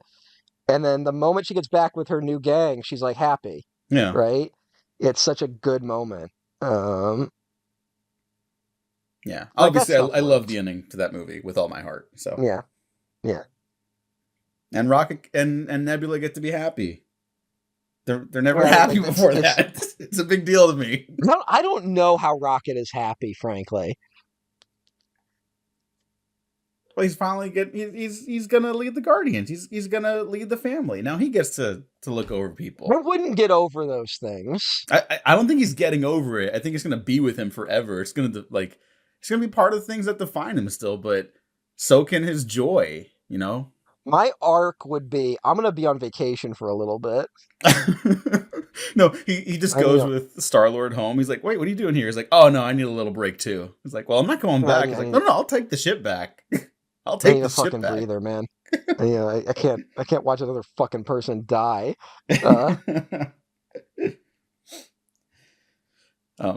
Yeah. Even me who likes the Suicide Squad is also like, yeah, there's not that much to say. Like the movie kind of does spell it all out for you. You're either going to respond to it positively or not. Yeah. I do. At the end of the day, I do like stuff in it. It just wasn't as cohesive as I wanted it to be. Mm-hmm. I liked Ratcatcher too. Oh yeah, you know what? My favorite part of the movie, I think. I really like that character. The sincerity with that character works a lot. Even though I'm not crazy about the movie, I like it. I'm not crazy about it. The Taika Waititi cameo as her dad, who dies from drug overdose, which is very tragic, and the whole like message about that character being able to see like the value and importance of all living things. It's great. It's all great. And but it's also just like one part of the movie. It doesn't like necessary. I think this is the thing. None of these characters' emotional arcs really culminate cohesively together. They all stand on their own individually and successfully. but it's not like the same way I guess they culminate in the first Guardians, for example, which is what you were referring to as his best like structured film earlier. Mm. Yeah, The Suicide Squad, much better than the previous film. Is it better? No, we did not talk about Peter Capaldi at all. Shit! You know what? Yeah, I was going to transition, but yeah, Doctor Who himself. Yeah, was he Doctor Who still when this came out? That would be fucking crazy. I don't think he was. His Doctor Who run was a little odd. I didn't finish it, but I love Peter Capaldi. He stopped being Doctor Who in 2017. I do too. He was actually really great as the Doctor. The stories just weren't very good. Yeah, that was kind of the run after Matt Smith, and even Matt Smith kind of has some drop-offs, obviously. But he was great. Yeah. Peter Capaldi was great. I heard Jodie Whittaker was fantastic, but her writing was like apparently awful. Unfortunately, that one really fucking sucks. Again, it's. I think for like the last two, and maybe into Matt Smith, I would probably say during the Matt Smith era, it kind of started. Is the individual stories stopped being good, and they became more about like the overarching thing, and then the arcs just weren't that interesting. Yeah. And it's like they forgot that Doctor Who's episodic by design. Yeah. I heard Ncuti Gatwa is like having the best run in like 2 decades, which is cool to hear. People seem really happy about it. I always told you I wait with Doctor Who. I don't watch Doctor Who stuff immediately. Like I wait. Yeah. I'm gonna wait and watch like everything from Capaldi to present, like when his stuff wraps up. Yeah. I usually just do like what were the best episodes of the last year, and then I watch those. You know which one really sucked and it like really bummed me out was the Nick Frost as Santa Claus episode. Oh, you think that should have been like the best shit ever? Yeah. Yeah. What do you think? Yes, I agree. I'm speaking from the heart because I felt the same way.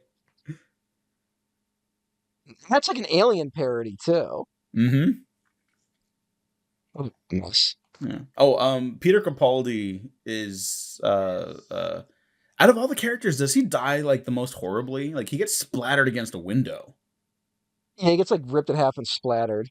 Yeah, by Starro. Yeah, I mean he was mean to Starro. Now, yeah, there's also like sucks too, but yeah, like there's a little tragic element with Starro where it's like I was happy floating among the stars, and it's like yeah, but like. That is sad, but you are also like a parasite that's like taking over entire species. So maybe, I don't know, a little mixed feelings on that. And that's not a criticism. I think that's a good thing about that character. No, I like that about Starro. Yeah, because Starro is just a giant star. Yeah. Also, Peter Capaldi like tortured children in this, and you know, you don't see it. Thankfully, you don't need to see that shit. But like, let's talk about. Yeah, it's good that he's dead. Also, and again, it's very weird that like this movie ends with Starro like breaking out and like massive number of civilians dying, like with Starro like taking over people and shit, and then and then it does kind of end with like, and we're a team, and the military dictatorship has been overthrown. There's going to be a democracy. See that part. Like with the rebel stuff, I'm at least cool with because I'm like, look, this movie's not going to solve fucking real world issues. Like if you're gonna at least like end on like a hopeful note, like okay, that's like a step forward for where that place was initially. Like whatever for Western audiences, like if that's what you got to do, you got to do. You know how I would have ended it. I also don't know what you're gonna say, so go ahead. I'm terrified. You would have had the rebels. You would have the rebels take over, and they give a speech. And the leader's like, we're going to instill democracy. Like, gives like, like a really impassioned speech about the importance of recovering from like a tragedy like Starro the Conqueror and the military dictatorship. And like gives like a really earnest speech. And then you cut back to Amanda Waller watching that speech on TV. And she just turns to, what's that guy's name? Steve Nagy. The guy who's like the tech guy and the stand-in. John Economos. And she just turns to him and goes, assemble a team. We have to have her killed, No, but which there would be America's response. that would be America's response, absolutely. But I haven't really talked about it. I really like the Amanda Waller stuff in this. Oh, Amanda Waller's There, good. Here's part of why Amanda Waller works is that Viola Davis just rules. yeah, Like, she fucking rules. But I also love like she's never freaked out in any like yeah, iteration of her, and so like to get her here where like fuck people are not listening to her for the first time. I'm gonna fucking kill you, and have her like subordinates even turn against her for a second. Like I I've never seen that. That's pretty good, you know? Like just on its own, that's pretty good stuff. Um, and then they deleted a scene from the movie and then put it back in the previously on for Peacemaker to explain that the person who hit her in the back of the head went to prison and is probably being murdered. yeah, And didn't go then well. everyone else has to run fucking second fiddle to psychopathic Peacemaker for a bit. That seems I like guess a there's a punishment she Waller would do, you know? show in development, I don't think that's going to which happen seems at like this point. yeah, it seems like a mistake. I would like as much as I love Viola Davis, like you don't have Amanda Waller be the lead, Mm-hmm. right? Yeah, like again, like don't stretch yourself thin. Like you can probably just cover her stuff in Peacemaker at this point. Like Yeah. people like her, and she's in a couple episodes of God, Peacemaker. I fucking hate, I fucking hate that when you click on these characters' names now, they take you to the Wikipedia page for the movie version of the character. I don't give a shit. I'm trying to look up stuff about the character. Why do we need 3 pages for a character? Ugh. I was just trying to look up when Amanda Waller was introduced. 1986. Yep, in Legends, Yeah. which is one of the post like Jack Kirby for Fourth World stories. Oh, John Ostrander, who's like kind of responsible for the modern iteration of the Yep, Suicide Squad. Definitely the one I'm more familiar with.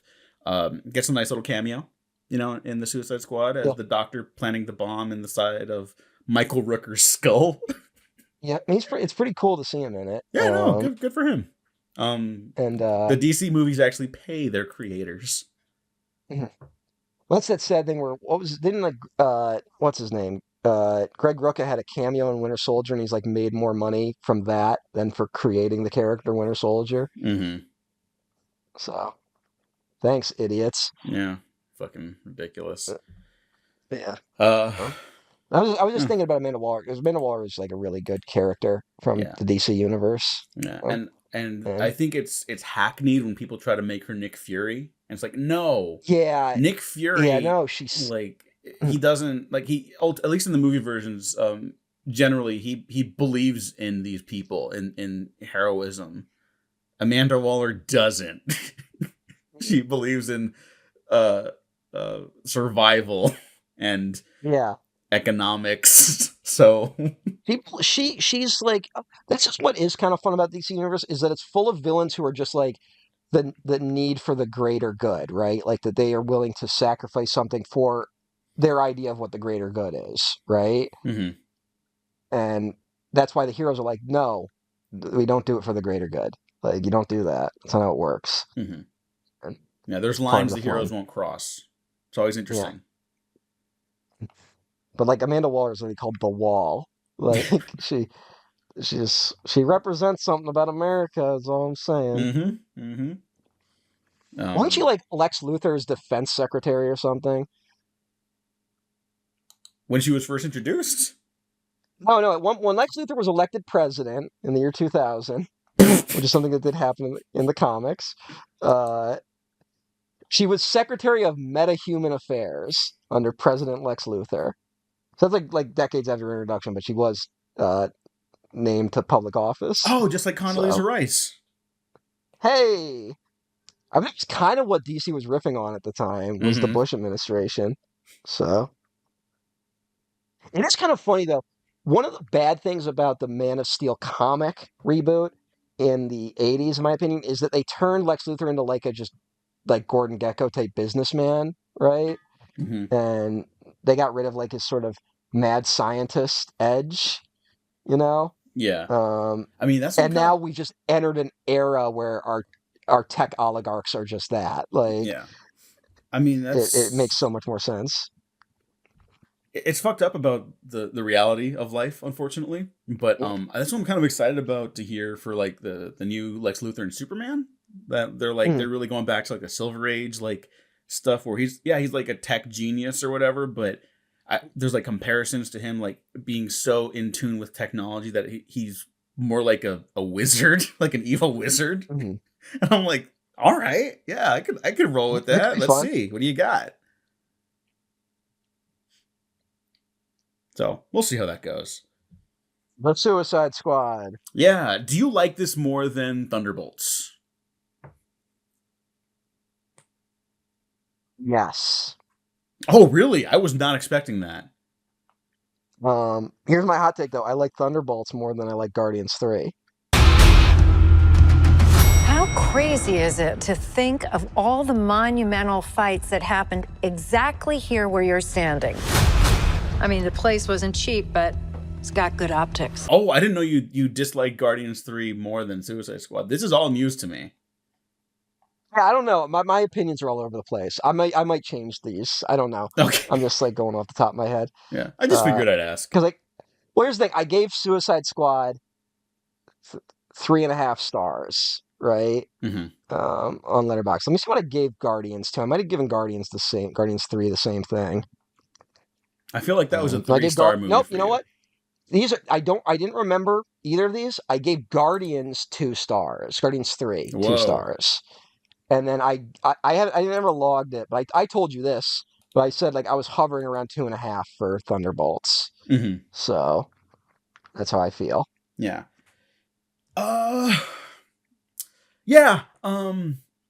I think if I gave star ratings, this would be a strong 3.5 because when it works, it's the best Marvel movie, like outside of the Guardian stuff and that first Avengers, with exception. And obviously it doesn't maintain that for the entirety of its run, but I was surprised by its functionality. I would place it next to the Suicide Squad. I don't like it as much as Guardians 3, but just in terms of like, oh, okay, most of this like operates as a movie should, and I understand this is very disrespectful. See, this is where this is what I push back against, because this has been the take from a lot of people, and I'm like, what this movie is good at is what the MCU used to be good at on a bad day. No, yes. That's my big problem with it. Totally. You know what? This reminds me a lot of the first Iron Man and Iron Man 2. People really hold up that first Iron Man as like, fuck that, it's the OG, it's the best one. And it's not. There's no fucking world where that's the case. I think Thunderbolts is like of that caliber though, where I'm like, this is pretty good. Mm-hmm. This is generally pretty good. And there's not really stuff I dislike in it. Like the Suicide Squad. Mm. Some of the comedy, much like the Suicide Squad. I would say there's stuff I dislike in Thunderbolts. Okay. Well, there's one thing I dislike for sure. We might spoil Thunderbolts a little bit. Yeah, let's do it. Let's do it. So I don't necessarily think a scene of confronting violent child abuse should be followed by meth addicted chicken suit man. Mm-hmm. That was really bad. That was jarring. It was a little jarring because I saw one of that Pure Cinema trailer for Thunderbolts. Did you see that? No. Okay, so like there was talk of like Florence Pugh was saying like, it felt like an A24 big budget action movie. And people were like really dogged on that quote, and I'm like, yeah, whatever. Actor brain, that's fine. She didn't direct the movie. Whatever. Don't quote actors; they're dumb. Like, just don't talk about her that way. I'm sorry, they just are. I get what you mean. Yeah. No, it's fine. Hey, Florence Pugh. We gotta keep an eye on Florence Pugh a little bit. She's just kooky, and people like her. I like her. But the point being, director Jake Shear, my boy from The Beef, on Netflix. He saw that comment she made, jokingly, I guess, like edited together this trailer about like, oh, A24 style pure cinema, the cinematographer of The Green Knight, the writers of The Beef and the Bear, right? Like leaning into the joke. And then I guess this is the tale that he's told, is that marketing liked it so much, they're like, can we just use that? And so they did, and it was funny. But in that trailer, there is the shot of the chicken suit, the meth chicken suit, which I was like, whoa, is this movie gonna get like super weird? And you know what? To its credit, like it gets weirder than I expected it to.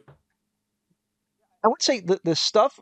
This is just. I think it just shows where my enjoyment of superhero stuff. I think the Century stuff pretty much works entirely. I loved all the Century stuff in it. Mm-hmm. Like, that's who it is, right? Yeah. Did I fuck the name up? No, Century and the Void. I always want to call him the Sentinel for some reason. But the Century. I really liked all that stuff, not just from a character point, even though like it was a little weird to be like, we've just had another discourse about male loneliness, and then it's like the male loneliness movie. Yeah. And also it's one of those movies where it's like trauma, how do you get over trauma? By punching it in the fucking face. Like, which this movie does smartly kind of at the last minute be like, no, that's not how you beat trauma. Mm-hmm. Like, but it does have its cake and eat it too. Where Yeah. there's a prolonged scene of punching your trauma in the face, and then it tries to be like, oh wait, no, that's wrong. But like that's the stuff that like mostly really worked for me, and I think they got genuinely comic booky creative with it in terms of the visuals. And not just the climax. Like there's a lot of use of shadows in this that like, you know, foreshadow the whole Void thing that I really like, and they turn shadows into like this really interesting thematic device. And now it's kind of embarrassing that I'm saying that about Marvel, because Marvel doesn't usually use shadows and lighting in any sort of way like that. Yeah. So, and you know that's what? partly why it stood out. They fucking got me too, because I'll give them this. At first I was like, man, those trailers, like, I'm liking the vibe of these first two trailers. And you said the subsequent trailers were much worse, which I'm still not familiar with. But I'm liking the vibe. But fuck, dude, all these movies kind of look kind of washed out and gray and monotonous. And then I'm watching the movie and I'm like, oh, at least it's intentional here. Because all of their lives are washed out and gray and monotonous. That's the problem, which is probably not the movie's fault. Mm-hmm. Like, I hate that every movie looks like this. But this is the one time you're like, okay, it makes sense. It looks like this. Yeah. The movie looks very gray, sometimes a very washed out blue, and then other times yellow. But damn it, it works here. So it works better here than it has. Mm-hmm. Now there's still a lot of sequences that I think have visual duct tape to them, as I call it, where there's not a really engaging or motivating action moment. But you know, I think they're smart with this. There's actually not a lot of action in Thunderbolts comparatively to recent Marvel output. It's a lot more. And it's yeah. I was just gonna say it's not also super expensive. I think it's like 150 million, which is still very expensive in human life dollars. Yes. But for a Marvel movie, that's that's their independent film. Like yeah. And I was surprised at how little action there was too in the first half. Yeah. And like they do kind of save it for that climax, and that climax is pretty good, frankly. Mm-hmm. Again, I think the Void just really works as a villain, and its villain is even like a bit of a stretch. Like it's like a very existential thing, which is kind of the whole Century thing, right? Mm-hmm. Century is like, for those who don't know, Century's kind of like Marvel riffing on Superman a little bit, right? Mm-hmm. And so like there's a very interesting take on the super-powered person. No, the evil Superman thing that I think everyone's just kind of tired of at this point. Like they did it in a very creative way where it's not just like an evil Superman. Obviously, it's very much like a evil Superman who doesn't want to be evil Superman, which is part of what works. Like it's a very confused person with a lot of problems and damage. Now, I think we're all getting sick of movies that are about trauma, right? And even though this movie threads that needle a little bit better than most recent output, I do feel bad that it's kind of coming at a tail end of that stuff. You know, that it almost feels like, are we still doing this? Which is a little frustrating. But I do think it threads it a little bit better than most. That being said, they do pull punches with Florence Pugh's trauma, where it's like, oh my God, did she kill a child when she was just a child? And it's like, no, she just set a child up to be killed. Like they didn't want to go that far Mm-hmm. with it. Like that was a little like, all Yeah. right, you It's don't want to like, make her look too bad. yeah, that's another one where it's like you tried to have the cake and eat it too. It's like Yeah. less successful than the Mm. overcoming trauma with the void and such. The act of that, I think anyways. the other stuff that mostly doesn't work is, even though she gives a great performance, Julia Louis-Dreyfus, um, who they can't decide if they're being satirical or not with her character. Mm-hmm. She should either be human Thanos or evil Nick Fury. And this is the most I've ever liked that character. Every other appearance of that character I've seen, I'm like, why is she here? What is this character's deal? This is the first time she's actually had a purpose to be here, right? Like this actually makes sense. Yeah. For and you know her what? I do being like it. I did like that aspect of it. I did not. Okay. Again, like I don't think they can't settle on, is this movie going to be an earnest exploration of trauma and all that stuff, or is it going to be a satire about, America, right? And it tries to be both, and I think trying to be both just makes it like really confused politically. Yeah, I think the Marvel trappings hurt it, but that's kind of the only major Marvel trapping, apart from like the occasional comedy beat that doesn't work. Whose comedy I really liked in it though was David Harbour's, because even when it doesn't work, it like works because that character is just like annoying dad. Well, yeah, it's great. It's great because he's like sad and pathetic. Yeah, like David Harbour, who was also in the original Suicide Squad, which we didn't mention. Yeah. That guy's had such a weird last 10 years. I know. But here's the thing: I didn't see Black Widow. So I didn't know how good he was as this character. Is he that good in that movie too? I think so. He's not in it a ton compared to other people in it, because like he kind of comes in like the halfway point. But there's a little bit more of him being a jokey jokester in it. Where his whole gimmick in that is like, I'm Captain America's nemesis, and no one knows who he is. That's a little funny. Like they just do that joke but they do that joke like 1,000 times. It's one of those. That's less funny. It's funnier here just watching him watch Soviet propaganda and being nostalgic for it. Like, although I will say I'm a little disappointed that they don't feel ballsy enough to be like, have him be like anti-capitalist or something. You know what I'm saying? Like, yeah. That should be in there. Like you could totally play that for comedy. Mm-hmm. And then the fucking leftist MCU fans would be like, see? See? Yeah. Like I just think there seems to be opportunities where like he could talk about like how everything sucks because you have to have a job and never do all this stuff, Like you're just comparing America, because he doesn't seem to have any really strong feelings about Russia, other than he used to be a Russian guy. And maybe that's a little hard to do right now considering the current political climate, but it would work. It'd be funny. Yeah. And the other element of it is like, I think that Wyatt Russell's really good, and I really like his performance, but like that character is such a fucking mess.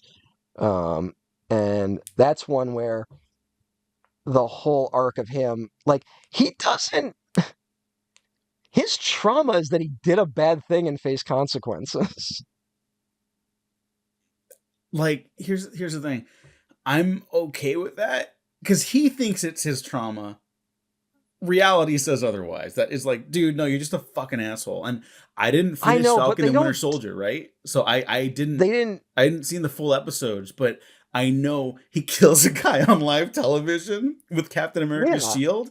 And even I know that's like bad. That is objectively bad. I've seen some people be like, well, it was a terrorist who killed his partner or whatever. Or like, you can't kill someone on live TV. That's a guy begging for their life. Yeah. That is objectively wrong of someone to do. Like, I am not saying that a guy who does that can't grow and change in this soap opera setting, right? Like, that if that's where it just feels weird that it's like a guy who does something like that clearly has something deeper wrong with them, right? Mm-hmm. Like, whatever led him to that moment, it was bigger than that. And instead, his trauma isn't about that, it's about the aftermath of it. Like, that's a little clunky, you know? No. I do. I like this character because he's such a piece of shit. I know, but like, it's a little like. This is like it feels weird where it feels like he's the peacemaker of this, but they don't realize he's peacemaker. Here's the thing. I think the team that worked on just this movie recognizes that. I think that Marvel trapping thing softballs him a little bit too much. Yeah. But I do like that he's like a fucking shitty dad. He's a fucking shitty husband, you know?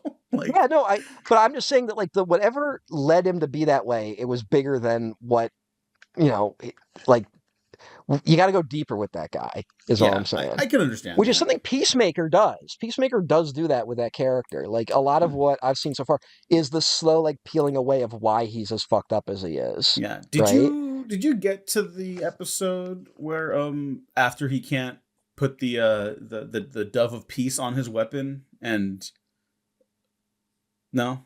Did you get there? I don't think so. Okay.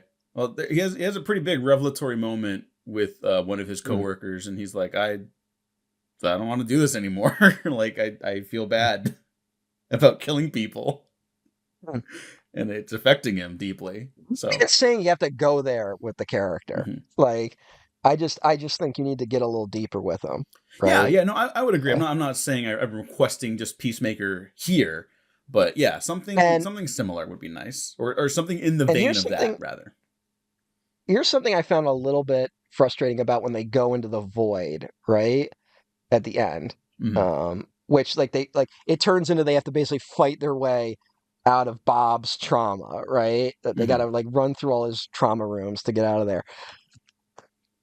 Doesn't it feel like they should have gone from room to room and each room would have been someone else's trauma? Yeah, that would have been cool. Because we only really get Florence Pugh's and Bob's. Like, they're kind of the big emotional linchpins of the movie. Yeah, it just feels like it could have been scenes where, like, let's say you confront your trauma, and it's like, oh, you feel powerless in front of it, but then that's where the team comes in, right? That's where your friends and the people who love you and support you come in, and they help you beat your trauma. They could have done like a whole, like, gone through the whole circle of the team and done that. And then get to that last moment with the Void versus Bob. Yeah. And then Taskmaster comes back to save the day. Yeah, what's that? So I didn't see Black Widow, but I guess that character is so poorly received because it's not comic book Taskmaster or whatever. And who gives a fuck? Don't be a loser. Like, sorry, you're a fucking loser if you're mad about that. But so I don't know. Maybe the character's shitty in the movie too. I don't know. But I guess. Well, no, like, no, I would say that. I mean, that movie's got problems, but I wouldn't say that. Isn't she also like a brainwashed victim of the Red Room program? She's a brainwashed victim of human trafficking. Yeah, so that's a very strange way. That was my big thing about this movie because I had known that aspect of the character, but that was weird.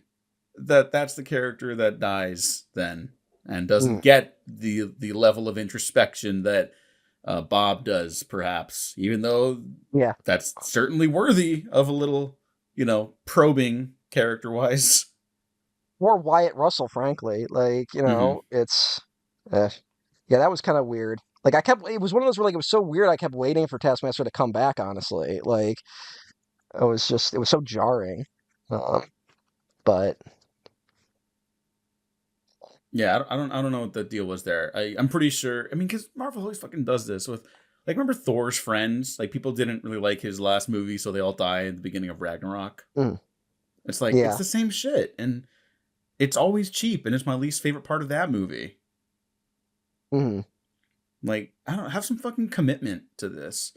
So I'm gonna give the movie credit for also committing to, like, supporting characters that were in less well-received stuff. Although I think Falcon and Winter Soldier was pretty well received at the time. It was, which is psychotic to me because everything was terrible. Yeah.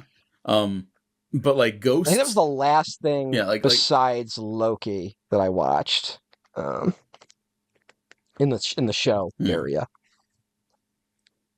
Yeah. But like Ghost from Ant-Man and the Wasp, you know, like not a super deep Yeah, character. they give her But they more brought her here. back and they give her more. Yeah, I like her. I like Hannah John Kamen. Hmm. I But just feel like the way yeah. they deal with Taskmaster was like a contractual obligation, and I feel like they'll find a way to bring Taskmaster back, frankly. Well, they'll do what they did with like the Mandarin. They'll be like, "This is the real Taskmaster now." Yeah, but they'll still bring her back. Who gives a shit? No, yeah, whatever. Yeah, definitely my least favorite part of the movie. I didn't know how Bucky was going to be incorporated into it. Congressman Bucky Barnes. Oh yeah, he killed Kennedy. Yes, he did. He you know what's if someone at the moment did the funniest thing imaginable was when they gave Joe Rogan the fucking JFK documents just to put a picture of Bucky Barnes in there and see if he noticed. He was in the movie less than I thought he'd be, and I kind of say that as a positive. Yeah, I would say that too. I think he's in a weird spot in his relationship with the MCU at this point, right? Mm-hmm.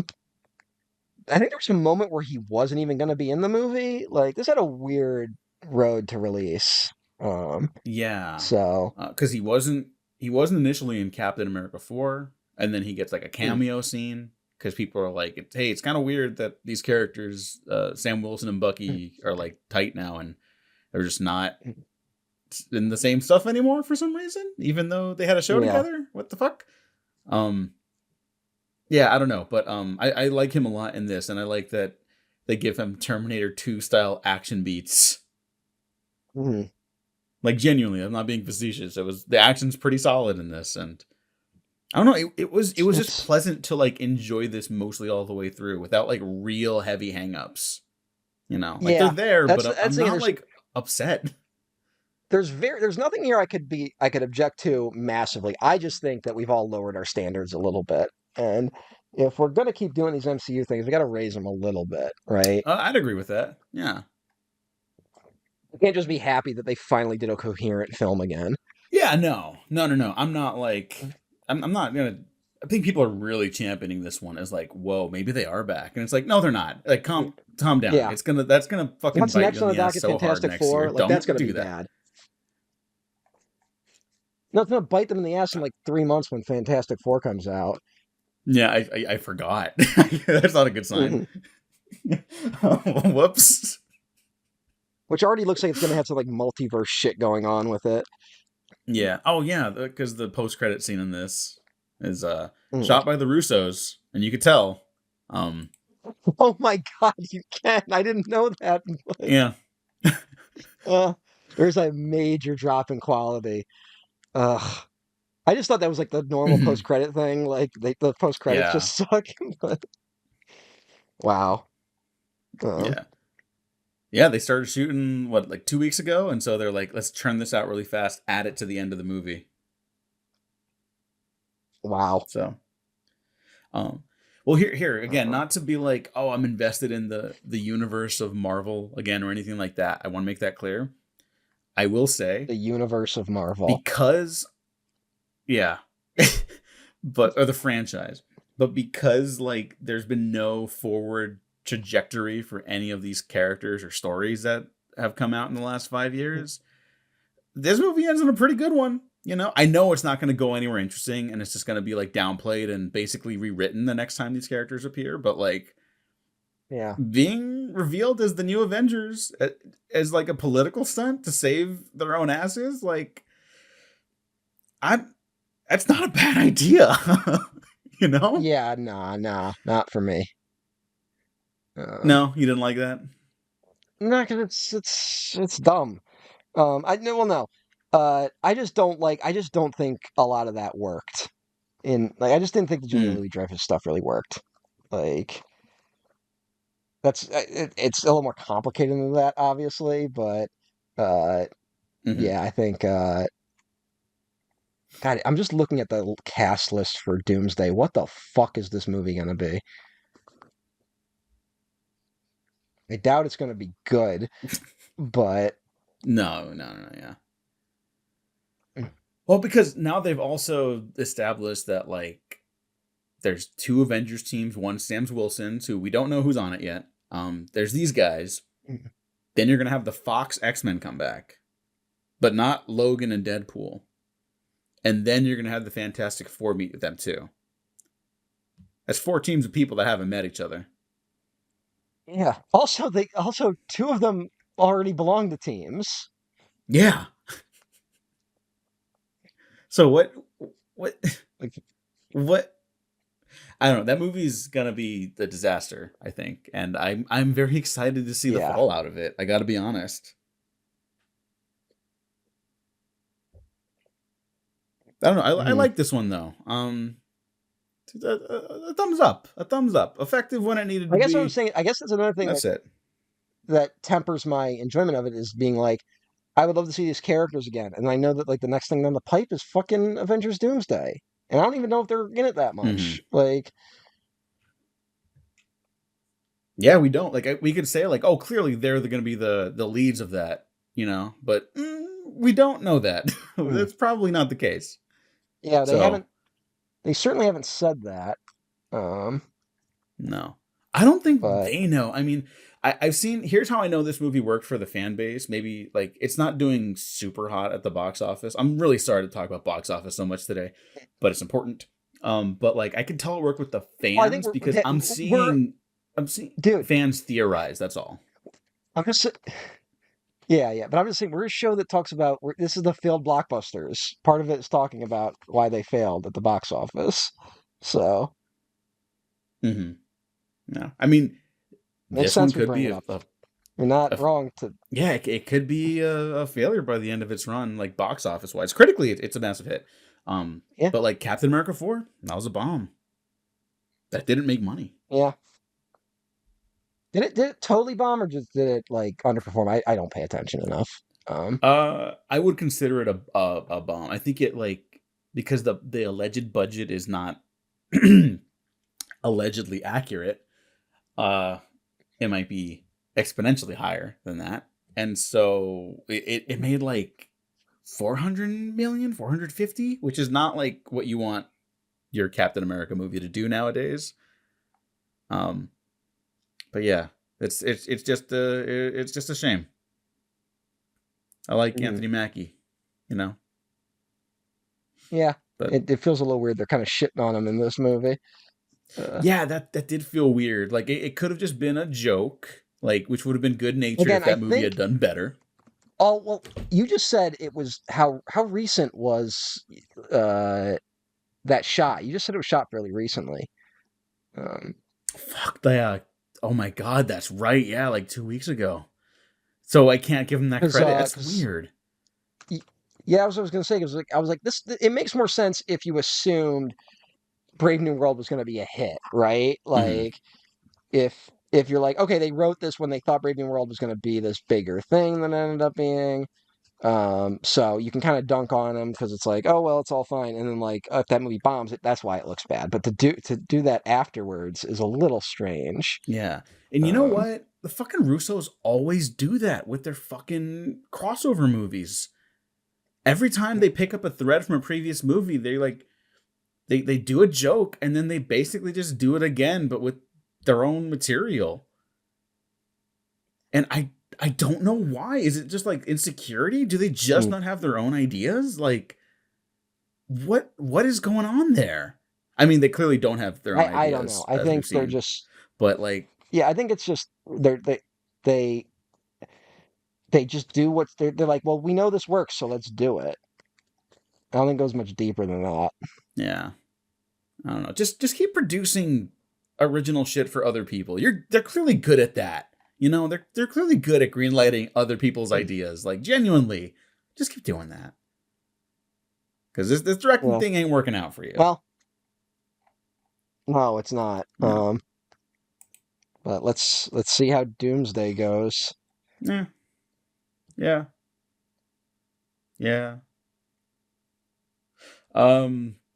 What else? I gotta be honest. Like, what is going on with them coming back? Like, Well, they spent like $80 million I on just them, right? like No, we talked about this already. Never I mind. guess if the money is great, Yeah. but I don't know. I just it's strange to me. No, I just don't understand how they're that much of an asset. well, fucking Endgame and Infinity War are deemed the most like successful entries in the franchise by a lot of people, not us and I most people that watch understand. movies, I but am. you know. I understand from a financial perspective. I just don't think that. I think only nerds know who the Russo brothers are, right? Yeah. Yeah, I would agree. Like no one knows like they're not names. I think James Gunn and Taika Waititi were the only people that like came away with names, and like James Gunn did kind of make his name making the Guardians films in terms of for a wider audience, and Taika Waititi had like projects elsewhere. Yeah. Oh, you know what? Ryan Coogler So now. 2 Black Panther movies. That's not nothing. oh And yeah, Coogler. yeah. But Coogler, I feel like Coogler was already on the rise when he was doing that. So who knows? Who knows? Who knows? Anything else you want to mention about Thunderbolts? I mean, I think we're positive, but like, you know, Not really. also It is if you're desperate for superhero films, you could do a lot worse than Thunderbolts. Yeah, I see That's the most why ringing the response endorsement has I'll been give so it. strong. I do. Yeah.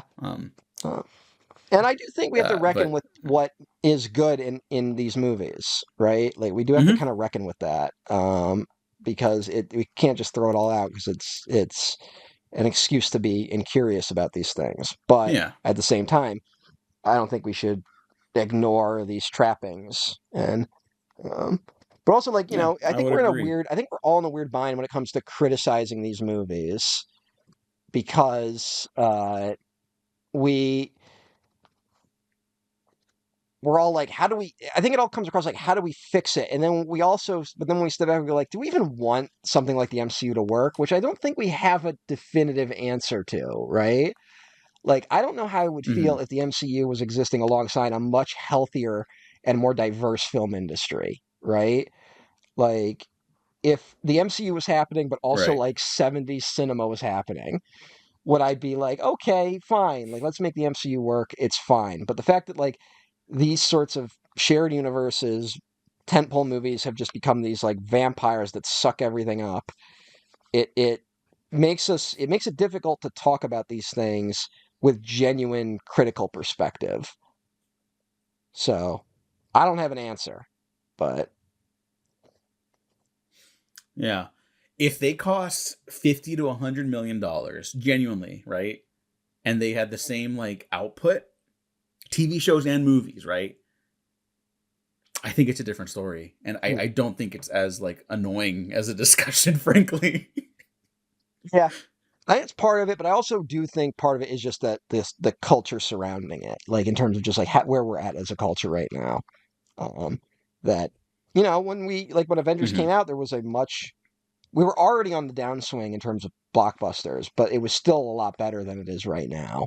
And now, to be at a spot where it's like our movie theaters are going to exist 20 years from now, and it's hard to not see stuff like the MCU as like a harbinger of the end, if that's where it's heading. I don't think that is where it's heading, but it's hard, and it just feels like are even taking this stuff seriously doing more damage than helping.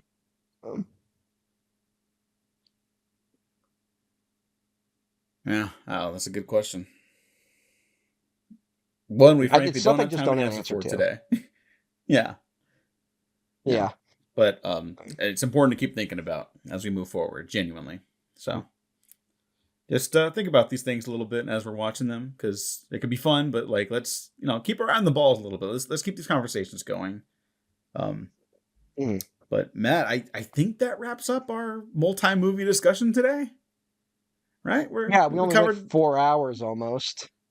Yeah. No, we could hit 4. I think. Well, no, we won't. I gotta trim some stuff. There's some pockets here and Yeah, there. there's stuff to be trimmed, but yeah, we almost hit 4 hours. So Yeah. great way Man, to first start off the jumbo. failed blockbuster season. What a great Yes, note to what a start great everything on. First. Yeah, what a great first episode. What a I've great, never been just prouder. definitive first episode. What a great definitive first episode. Well, that wraps it up for us here. Matt, thank you for joining me. Where can the people find you? I'm at Emperor OTN on Blue Sky. Yeah. Links down to everything below. Like and subscribe. Check out the Waffle Press podcast on YouTube, SoundCloud, Spotify, iTunes, and Patreon. Where, you know what? Yeah, I think I'll have a couple episodes ready next week. So go check it out. Early stuff, because this was the first episode, obviously, and there's pre-recordings ready for your listening. So go enjoy, please. I hope you all genuinely enjoy these, because we enjoy doing them. So thank you for listening. Thanks for watching. We have been professionally unprofessional. So long, suckers.